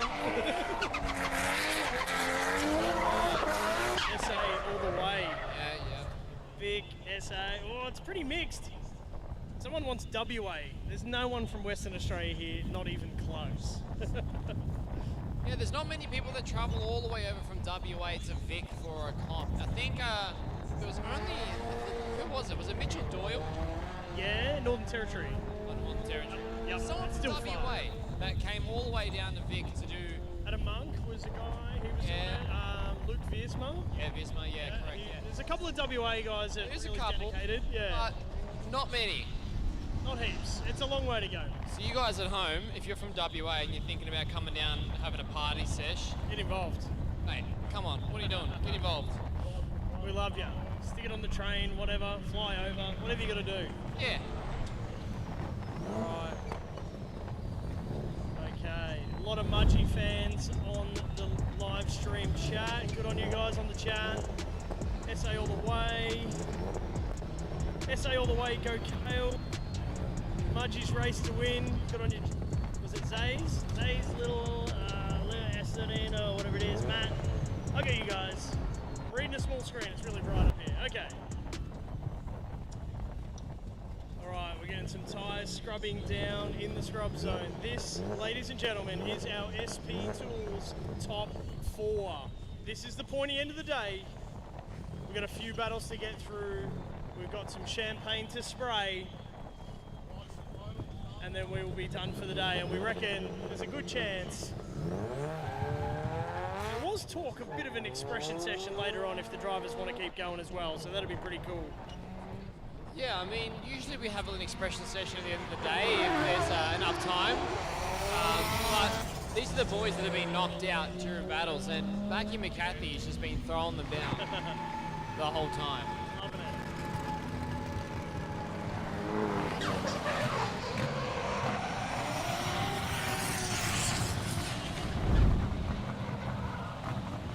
There we go. All right.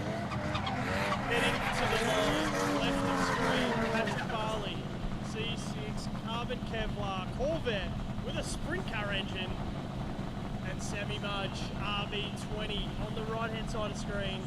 Here we go, 2 thumbs up from the starter, and away they go. Sam Mudge to lead out, Patrick Barlee. Here we go, folks. Flat out down the drag strip, initiate into turn 1. They are right on each other, side by side, switch through the crossover, down the dip. Sammy Mudge has got it together. So Patrick Barlee right in into it, through the gate, out of the concrete jungle. That was interesting. I mean, Sam Mudge knew he had to turn it up to 11, and he threw that car so bloody fast. And check out the Pesic phase order replay here. And Sam Mudge flicks up on the wall, kind of misses the box a little bit on his initiation, and then makes outside zone 2 really, really well, over to 3. Barlee perfect on that timing of the transition there. Then as they creep up onto 4, he just closes the gap with a bit of throttle.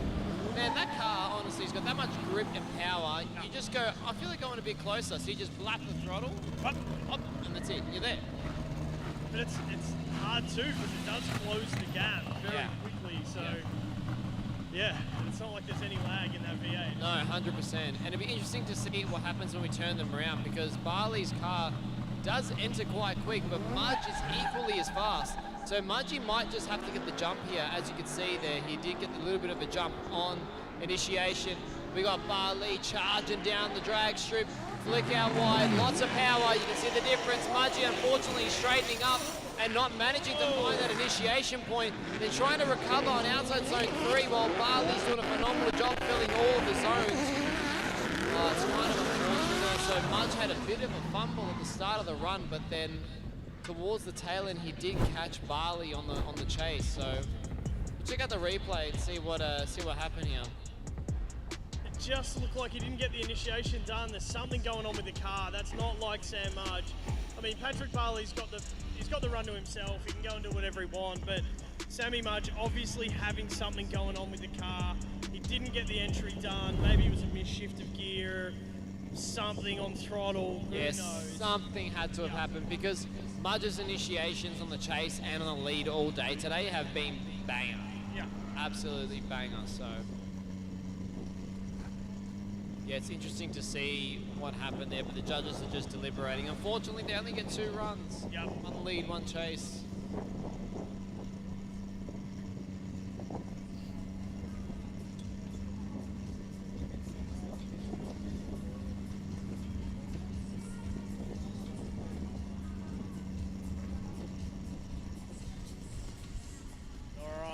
Judges are just working through all the footage and everything. Give it up for Corey down there. He's been out in the sunshine all day, rocking it. Good on you, champion.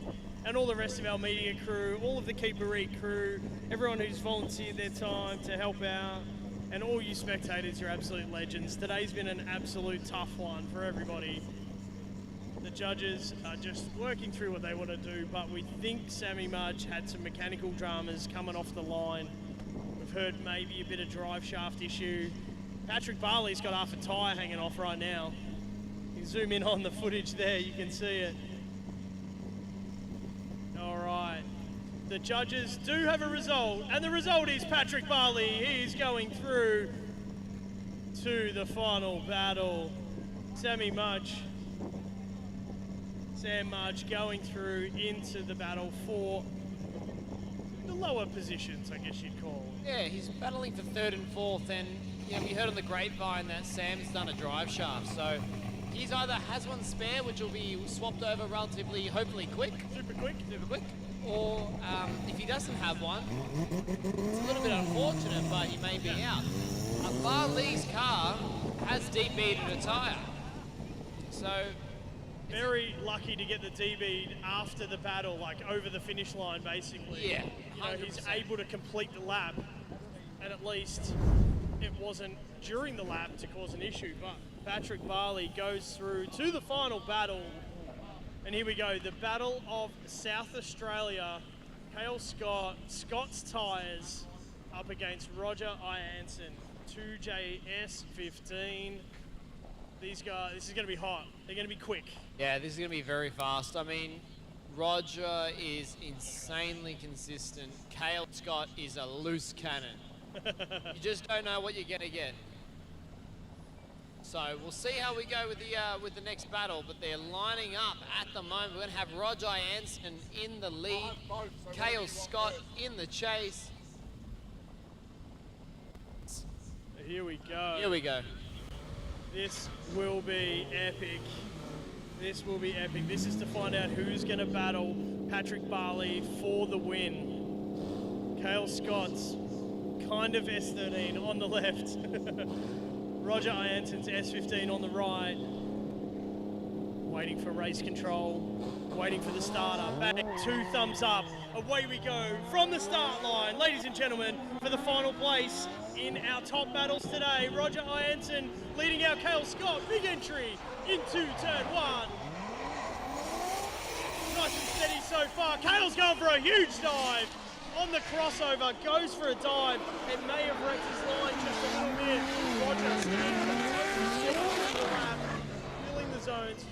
Absolutely awesome stuff. Kale pushing hard. Yeah, Kale pushed that real hard there on the chase, and he had to because he knows that F15 by Ianson is insane. So Roger does a great job outside zone 1. Kale Scott tries to close the gap here on outside zone 2. Surges forward at quite an awkward time. If he kept it consistent and then surged forward from 2 to 3 rather than 1 to 2, then 3 to 4 rather than 2 to 3, he might have actually caught him there. But unfortunately, he did surge forward, and he did have a slight correction and deduction of points. Yeah, look, we've seen Roger get a little bit closer to the wall as the day's gone on as well. That one, he was a little bit away from it, but you know, his overall flow into the outside of the second, or the start of the crossover, was really good. Like, he flowed with the right amount of pace. You know, you could argue a little bit that it was off the wall, but you know, the flow of the lap was good. Yeah, 100%. I definitely think a lot of it comes down to the flow and angle. Yeah. Especially with this track, because you can snap a lot of angle on initiation, and then if you snap too much angle on initiation, then you can wash short of outside zone 2. So you have to keep it kind of in that happy spot where you have the perfect speed and perfect line, which is matched and mimicked by the perfect angle. It's kind of tricky. This layout isn't as simple as some people think. All right, you guys absolutely loving it on the live stream. Thank you guys for making comments. Yeah, Patrick Barlee's blown both tires. Yep, you're right. S13, go Kale. Kale for the win. Yeah, we saw Roger and Pat last round. That's right. Here we go. Kale's got this mixed bag on the live stream. There we go. Blake Cody's joining us as well. Barely touched the boxes. Don't know. So I have some news. You've got news, okay. Got news. So, Kale Scott and Roger. Roger's debeated another tyre. Ooh. But he already called his 5 minute. He did. So, Kale Scott is now at the line with all 4 tyres. Ready to rock and roll. So let's see if we can find that D-beat in the Pesic Bayswater replay. See, these guys are trying to find grip, and they're running their pressures so low, where all they need to do is just turn the tyre pressure up a little bit. You lose slightly more grip, which is fine, but at the end of the day, you won't lose. Is it here? Yeah, there it is there. Yeah. Is it on the competition track, or was it over the finish line? That's the hard bit to see. It was determined that it was on the competition track. Wow. So now Kale Scott is going to be getting a run all by himself. A mega run deep for the sake of it.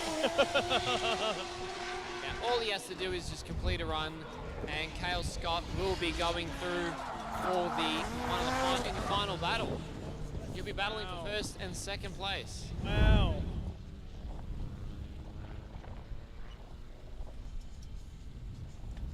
Okay.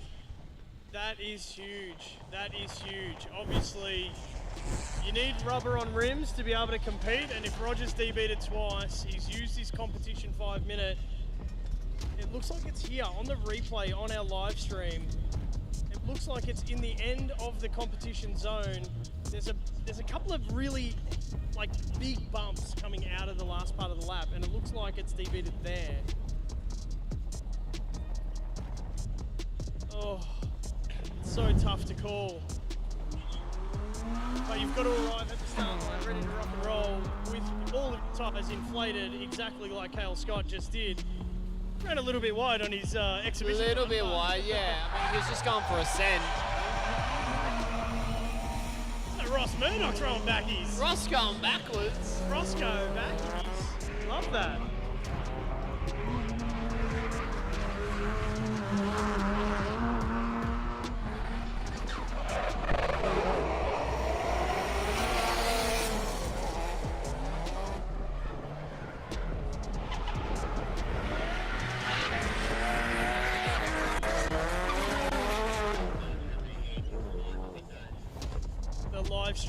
absolutely blowing up.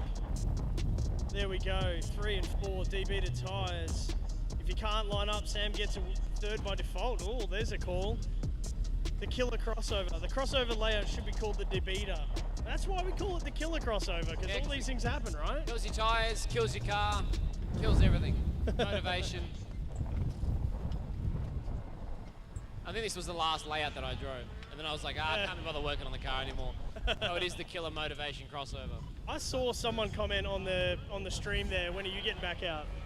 Am I getting back out? Yeah, someone was calling you out on the... Just calling me out. Not recently, it was earlier in the day.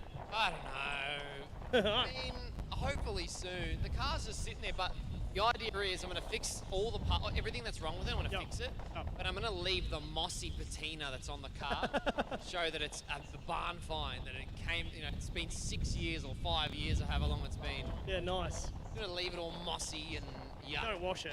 No washing it, straight on the track. All right, love it. All right, what else we got on the live stream there? Warning, no tyres were harmed in the making of this event. Lots were. Thanks, Adam, lots were.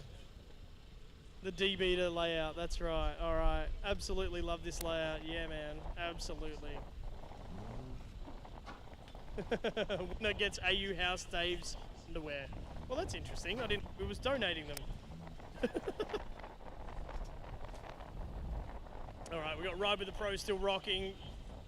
We've got to get our battle for 3rd and 4th. We're going to get the drivers prepared and out on track, and then our battle for the win. The pointy end of the day, there are 2 battles to go. Sam Mudge versus Roger Ianson, S13 versus S15. New South Wales, technically. Baruga, just over the border. Claiming him as Vic. Claiming him as Victoria. Bad Mudgey, mate. You're a big boy, mate. We've been driving together for too long, so yeah, there's no big boy. No way you're New South Wales.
We're having a good time on the live stream. What's up to the drone pilot there?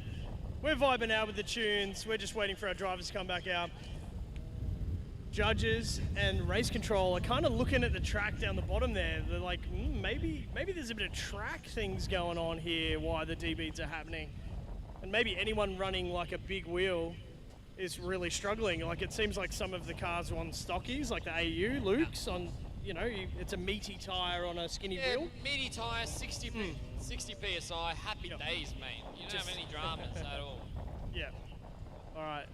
Yeah, Benny in Wonderland. The dip is rough as guts. Yeah, absolutely. Mark Snedden joined us in. Shout out to the judges. Thanks for joining in. All right. Is Keep It Reap bringing the Mount Gambier event back? Oh, there's a call. We'd love that. Oh, Mount Gambier. Jeez, that's a throwback. That's a massive throwback. That was DCA stuff, wasn't it? Took out so many bloody cars. Keep It Reap or was it DCA? That was DCA, but that took out so many bloody cars. Headlights and taillights and everything. I think everyone knew going there that they were gonna have some damage done to their car. You're gonna have a bad time. But the level wild. Was wild because people were preparing their cars for the jump drift. Yep. And making sure that it looks clean for photos and videos and stuff. After the 3rd lap, when they got comfortable, it was all over. Loved it. I watched all the online content. I didn't go, but it looked really, really cool. Yeah, it was definitely one that you missed out on. All right, thank you guys on the live stream. We really appreciate you. There we go, Blake Cody. Mount Gambier takes us back. Yeah, absolutely awesome. Oh, we're getting a bit of a shout out too. Cheers for the live team. How do you commentators still have voice? Yeah, it's going to be a challenge very shortly, let me tell you. It's starting to go. Yeah, look, we just waffle, mate. We can talk drifting for hours and hours on end. It's just what we love doing. That's why we're here. Yeah. Speaking of which, I'm having a swig of water because I'm scorching up here. I've easily consumed about 6 bottles of water and not gone to the bathroom. It's a hot one here today, folks. Uh-oh.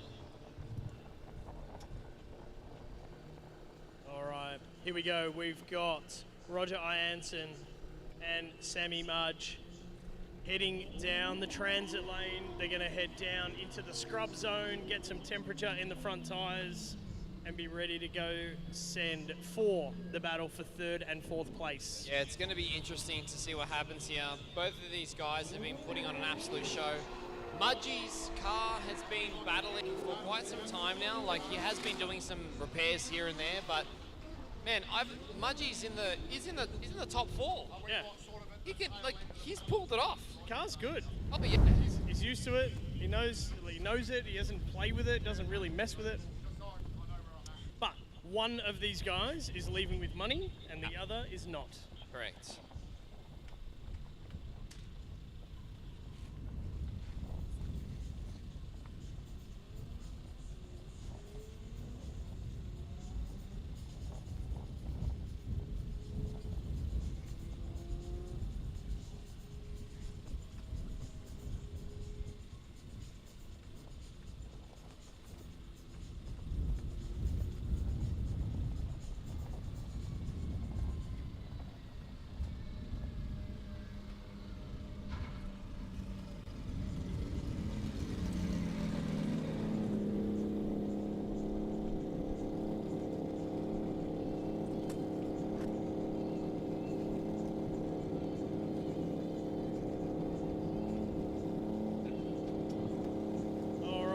Ladies and gentlemen, this is your battle for 3rd and 4th place. Someone's leaving with money, someone's going home with tears. Here we go, Roger Ianson in the lead. Our South Australian battling our Victorian adopted New South Walesman. Here we go, Roger Ianson tagging the ripple strip on the crossover. He really did have to wash a lot of speed. And there he goes, he's tagged the ripple strip and having to roll through the second half of the lap. Sammy Mudge has just backed out of it. Interesting. Let's check it out and see the Pesic Bayswater replay. So Roger went in full pelt, outside zone 1, did a good job. Mudgy just trying to tuck into the pocket there. Roger, bang. Yep, hit that. Start of the ripple strip really hard. Now that's where the drop is. So that's where the circuit has a little divot and a little pothole. Basically, he'd hit that, then smack the lip of the actual ripple strip from the opposite side. So that would have been a really hard hit. Actually, knuckle destroying kind of impact. Yeah, really can. And as you can see, he has lost the tire. He DB'd it again. Third, he might be the type of rim as well that he's using. Like, that's also possible. Yeah, oh yeah. Started the ripple strip and just destroyed the wheel. But we're on the limit, right? Like, this is top level drifting for this series. They're right on the limit all the time. Yeah. The margin for error is so small. It's going to happen from time to time. Yeah, 3 battles in a row, unfortunately, for Rog is a little bit... it's a bit hard going. Hard. Very hard. All right. In the meantime, whilst we figure out what we're going to do with that situation, let's get Patrick Barlee and Kale Scott up for their next battle. Now, these 2 boys are battling for 1st and 2nd place. So, they're walking away with cash. Both of these guys getting cash, which is really cool. Yeah. It helps put a small dent in the expense of being here. I mean, it pays for like, what, 10 tires? Yeah, maybe. Maybe. Lunch. Both of them, oh no, yeah, Kale's got accommodation, all that other stuff to pay. Accommodation. He lives close. Yeah, anyway. It puts a dent in it.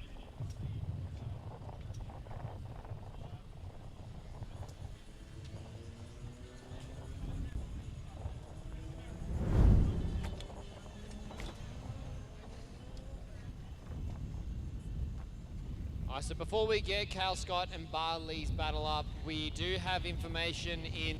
So, Mudge is going to be doing a solo run to finish off the battle between him and Roger. So, the conclusion is that Roger keeps de-beating tires. He's done 3 in a row, and unfortunately, the conclusion from the judges and the staff is that, hey, look, you've already used your competition timeout. We're just gonna have to call it there. And unfortunately, he cannot run with a de-beated tire on the track because it will A, damage the car and damage the track. He did try to bump the pressures up. He did run like 20 to 25 PSI, give or take. He cranked them right up from like whatever he was running. Some guys run 12, 14 PSI on their tires. So he did crank them up, but unfortunately, where he impacted the ripple strip is always going to de-beat your tires, regardless. It doesn't matter, right? Yeah, it doesn't matter. It was an off-the-track excursion, and it is what it is. So Mudge is going to do a little victory lap here. Complete his run. Having a good time down there. Having a big vibe.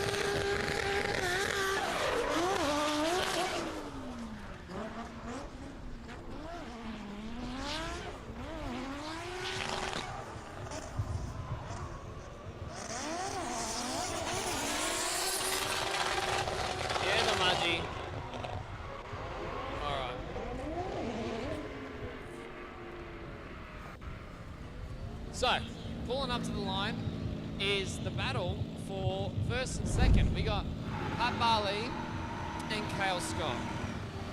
Calvin Kevlar C6 Corvette versus Kale Scott's Battle Machine, which I don't like to disrespect cars. I don't really like to do that, but she's seen to be worse for wear. But we got Kale Scott on the lead, Patrick Barlee on the chase. Ladies and gentlemen, stand on your feet.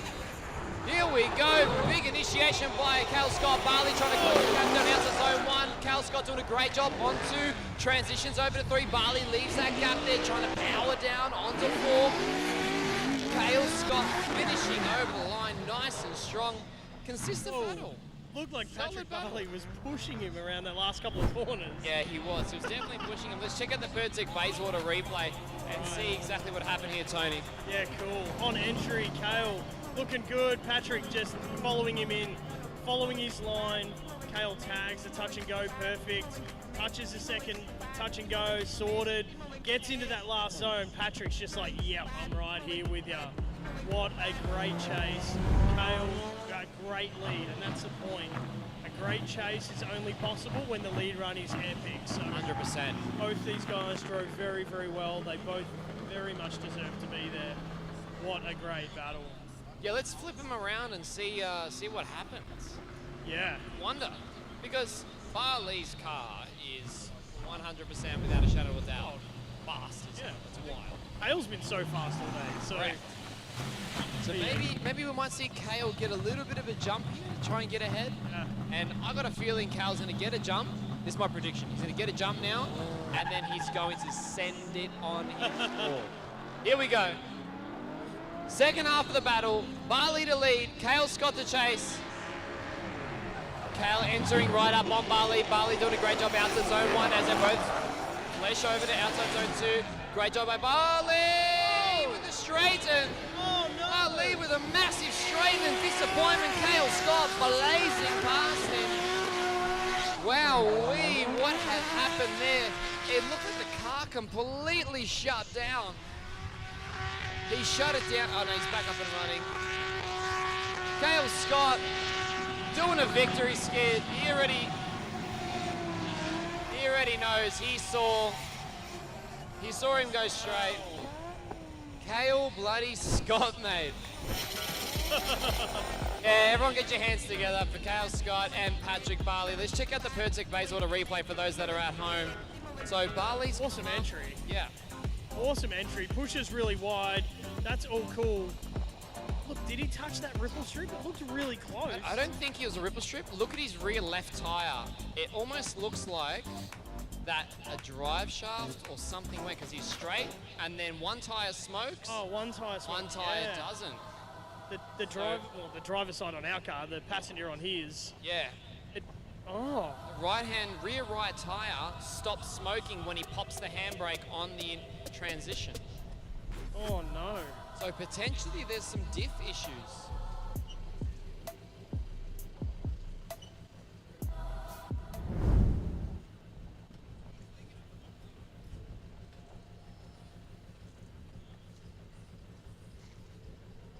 All right, ladies and gentlemen, those that are here at the venue, we are opening the gate to the front, just down here, so you guys can go up to where the blue marquee and the media people are.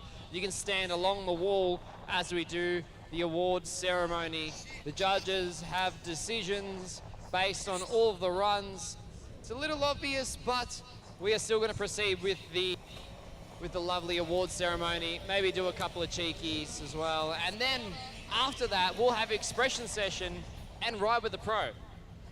Love that. So we'll be back with you shortly. Those that are on the hill, you can walk on down, and we'll open the gate very, very shortly for you to get trackside.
Ladies and gentlemen, welcome and thank you for sticking with us all day at Calder Park Raceway. It has been a challenging day.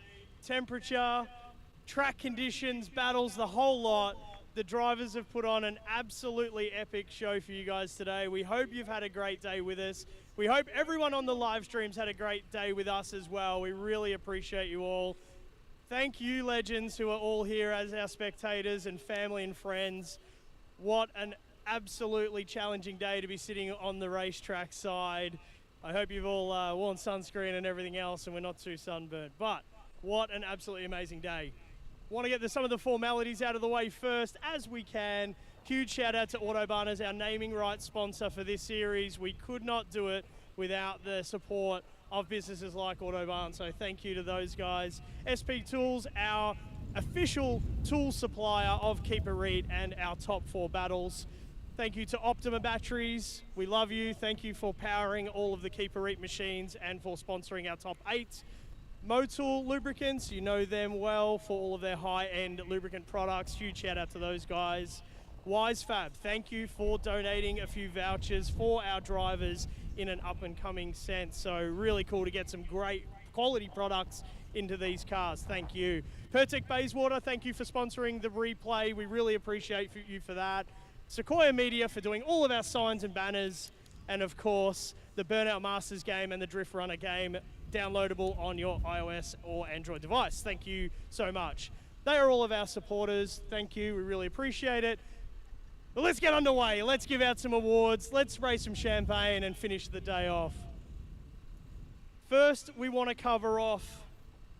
We've got a couple of awards for drivers that have really put it on the line all day today. They've tried their hardest. They might not have got on the top step, but they've certainly earned a place. The first of our awards is a bit of a memorial award. It's our Thrash Kings Award in memory of our friend who's no longer with us, Mr. Krista Jager, an absolute legend in our scene.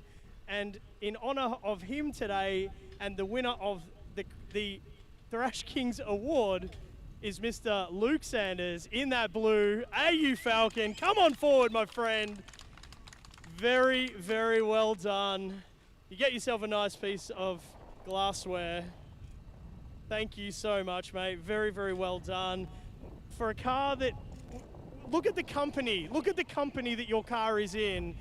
What an amazing drive today. Have you got anything to say to your friends, family, anyone that supports you? Share your day with us. Get out and send it. Is that the tip, all right? Just get out and send it and have a good go. Well, the first lap I did, I bloody airborned off the bloody ripple strip over there, so, and then now I've got this, so. Just send it, have a good vibe about you. That's why you got the award. Epic driving today. The car's in one piece by the looks of things. For once, we want to see you back out here again. Round of applause, ladies and gentlemen. Give it up for Luke Sanders, AU Falcon, AU Society, getting it done today. Awesome stuff. That's something to be proud of for sure. All right. The Hard Charger Award. $1,500 WiseFab voucher. That is absolutely awesome. WiseFab create a whole bunch of epic steering components for all these cars. And the winner today of our WiseFab Hard Charger Award is the man behind me, Mr. Sam Mudge in the S13. He's been pushing so hard all day, and he knocked out quite a few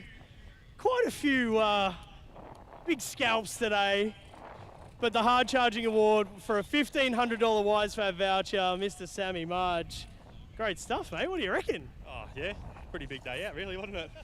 It's bloody hot, I'll tell you that much. It's a tough day out. I'm sorry I got it wrong. You're from New South Wales, not Victoria, but we love you like one of our own. Mate, has the car survived today? Oh, look, the car's built by Jewers, so she's pretty mint still. It'll be all right. We've got SA in 2 weeks. Go there and do it all again. Love it, absolutely love it. Well, you've got yourself the Hard Charger Award, $1,500 from WiseFab. Throw some bits and pieces at that car. Very, very well done. Give him a round of applause one more time, Mr. Sam Mudge. Love that. All right. Okay, in 4th place, we sort of know what's happened here, but I want to give the man a round of applause anyway. Battled very hard all day, dealt with some car dramas as the day's gone on. Mr. Roger Ianson, come on forward, 4th place today. Man, it's tough work. Give a round of applause from South Australia. Drag the car over again. Man, it's this layout, huh? The killer crossover, it's tough. Yeah, it is. It is. Yeah, obviously a couple of D beads, and the third one was all my fault. So yeah, here's what it is. Look, really good standard of driving today. A lot of fun. I do like this layout. Yeah, it's been great. Thanks to the Keep It Reek crew, Mum, Dad, Scott, and Josh for helping out. Really appreciate their help. Awesome, very well said. Give it up, give a round of applause. Mr. Roger Ianson from South Australia taking out 4th place today, which means on the 3rd step of the podium is Mr. Sam Mudge. Come on forward. Sunshine, number 3 today. Very well done. Round of applause. From Baruga, New South Wales. Good on you, mate. 3rd place. We'll get all the pictures and everything else here. Anything you want to add to your fine words before? Yeah, I will. Massive thanks to obviously Duos Performance Engines. This thing's unbelievable. Bencon Civil, High Tech Oils, and everyone at Keep It Reek that runs these days, and what's left of the crowd for sticking it out in this heat. It's unreal. Someone get me a beer, please. We are very close to beer o'clock. Well said and well driven today, Mr. Sam Mudge. 3rd place on the podium today. All right. 1st and 2nd.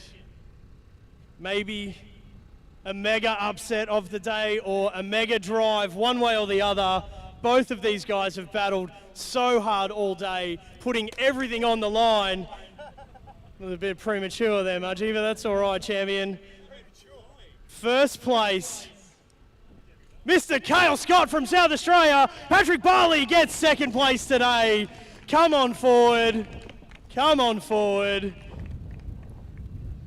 1st place. I'll have a quick chat with Patrick first. Here we go. All right. Mr. Patrick Barlee. I'll go on the other side of your hay. I'll stick with continuity. There we go. All right, mate. 2nd place today. Tough day. Not feeling well. A whole bunch of things going on. Talk us through your day. It's a tough one, eh? Yeah, so I was experiencing a bit of a tyre shortage to start us off. So I had 1 pair of tyres for practice, and that got us 3 laps in, and then we went into qualifying, and a bit of a struggle bus there. And yeah, once qualifying was over and the heat struck in, yeah, I was fully sick to say the least. Yeah, she was not hanging. But yeah, just chipped through the battles, did what we had to do to get through, and yeah, it's been a long day, that's for sure.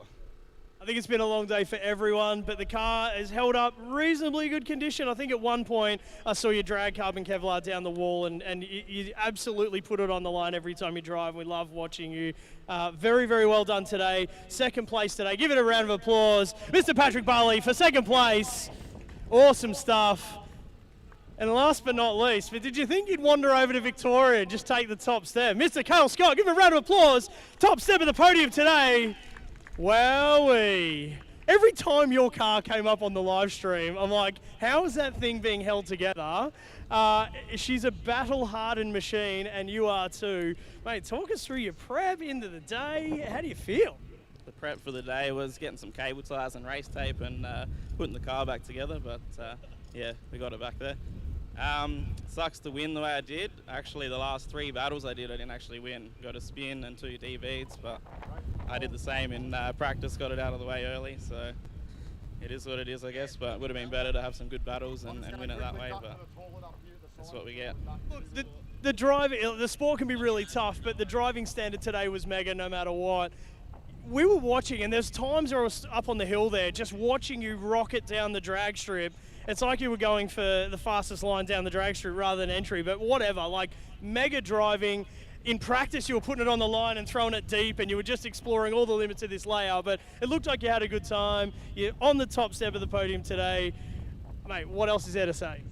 Just here to put on a show and have a good time, and that's what we did, and yeah, thanks to everyone for hanging around in the heat, because it's a really hot day. Everyone's struggling, and yeah, it would have been a hard day for all the volunteers, even the spectators for hanging around. Yeah, not many of you left, but yeah, for the ones that are left, thanks for staying.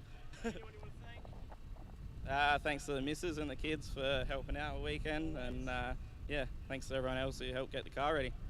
Absolutely awesome stuff. One last round of applause. Mr. Kale Scott from South Australia taking the top step on the podium. So pop your checks down, get the photos, whatever we got to do here, or maybe stand on the podium. Do the podium, we'll get some photos. This is always the fun part of the day. get all the media stuff done. Absolutely awesome. We're having a great time.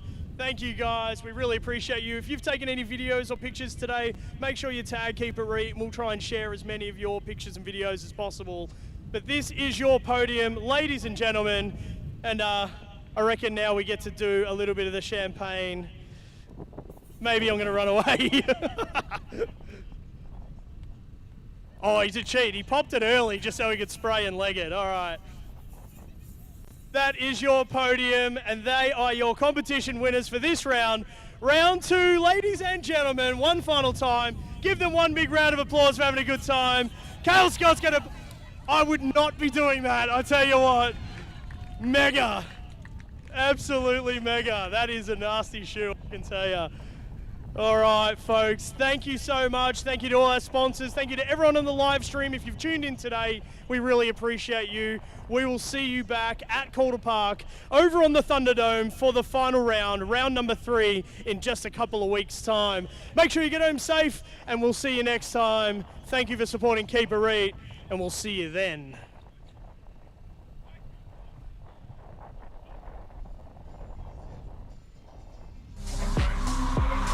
Whether you're drifting, grip racing, or heading to the drag strip, oil changes are a must. You also need tools so you can be at the track all day long, just in case you bin it. And if you do bin it, grab yourself some paint to touch up your car to make it look great again. Make sure you're prepared, and whatever happens at home or on track, get it done right at Autobahn. Everybody looking at me while I got them all in my sights. Picking them off, taking them out, looking like daylight in the night. And I'm killing so many if they really want to get involved. And everybody falling from the elevator, now I'm bright rice in this. It's like I'm rice and take a bite, it's nice. And I have a nice time with it. By the time that it finds the way to the right side of him, not even a Heimlich can save him. A selective finger to you imbeciles. Tell me what's been getting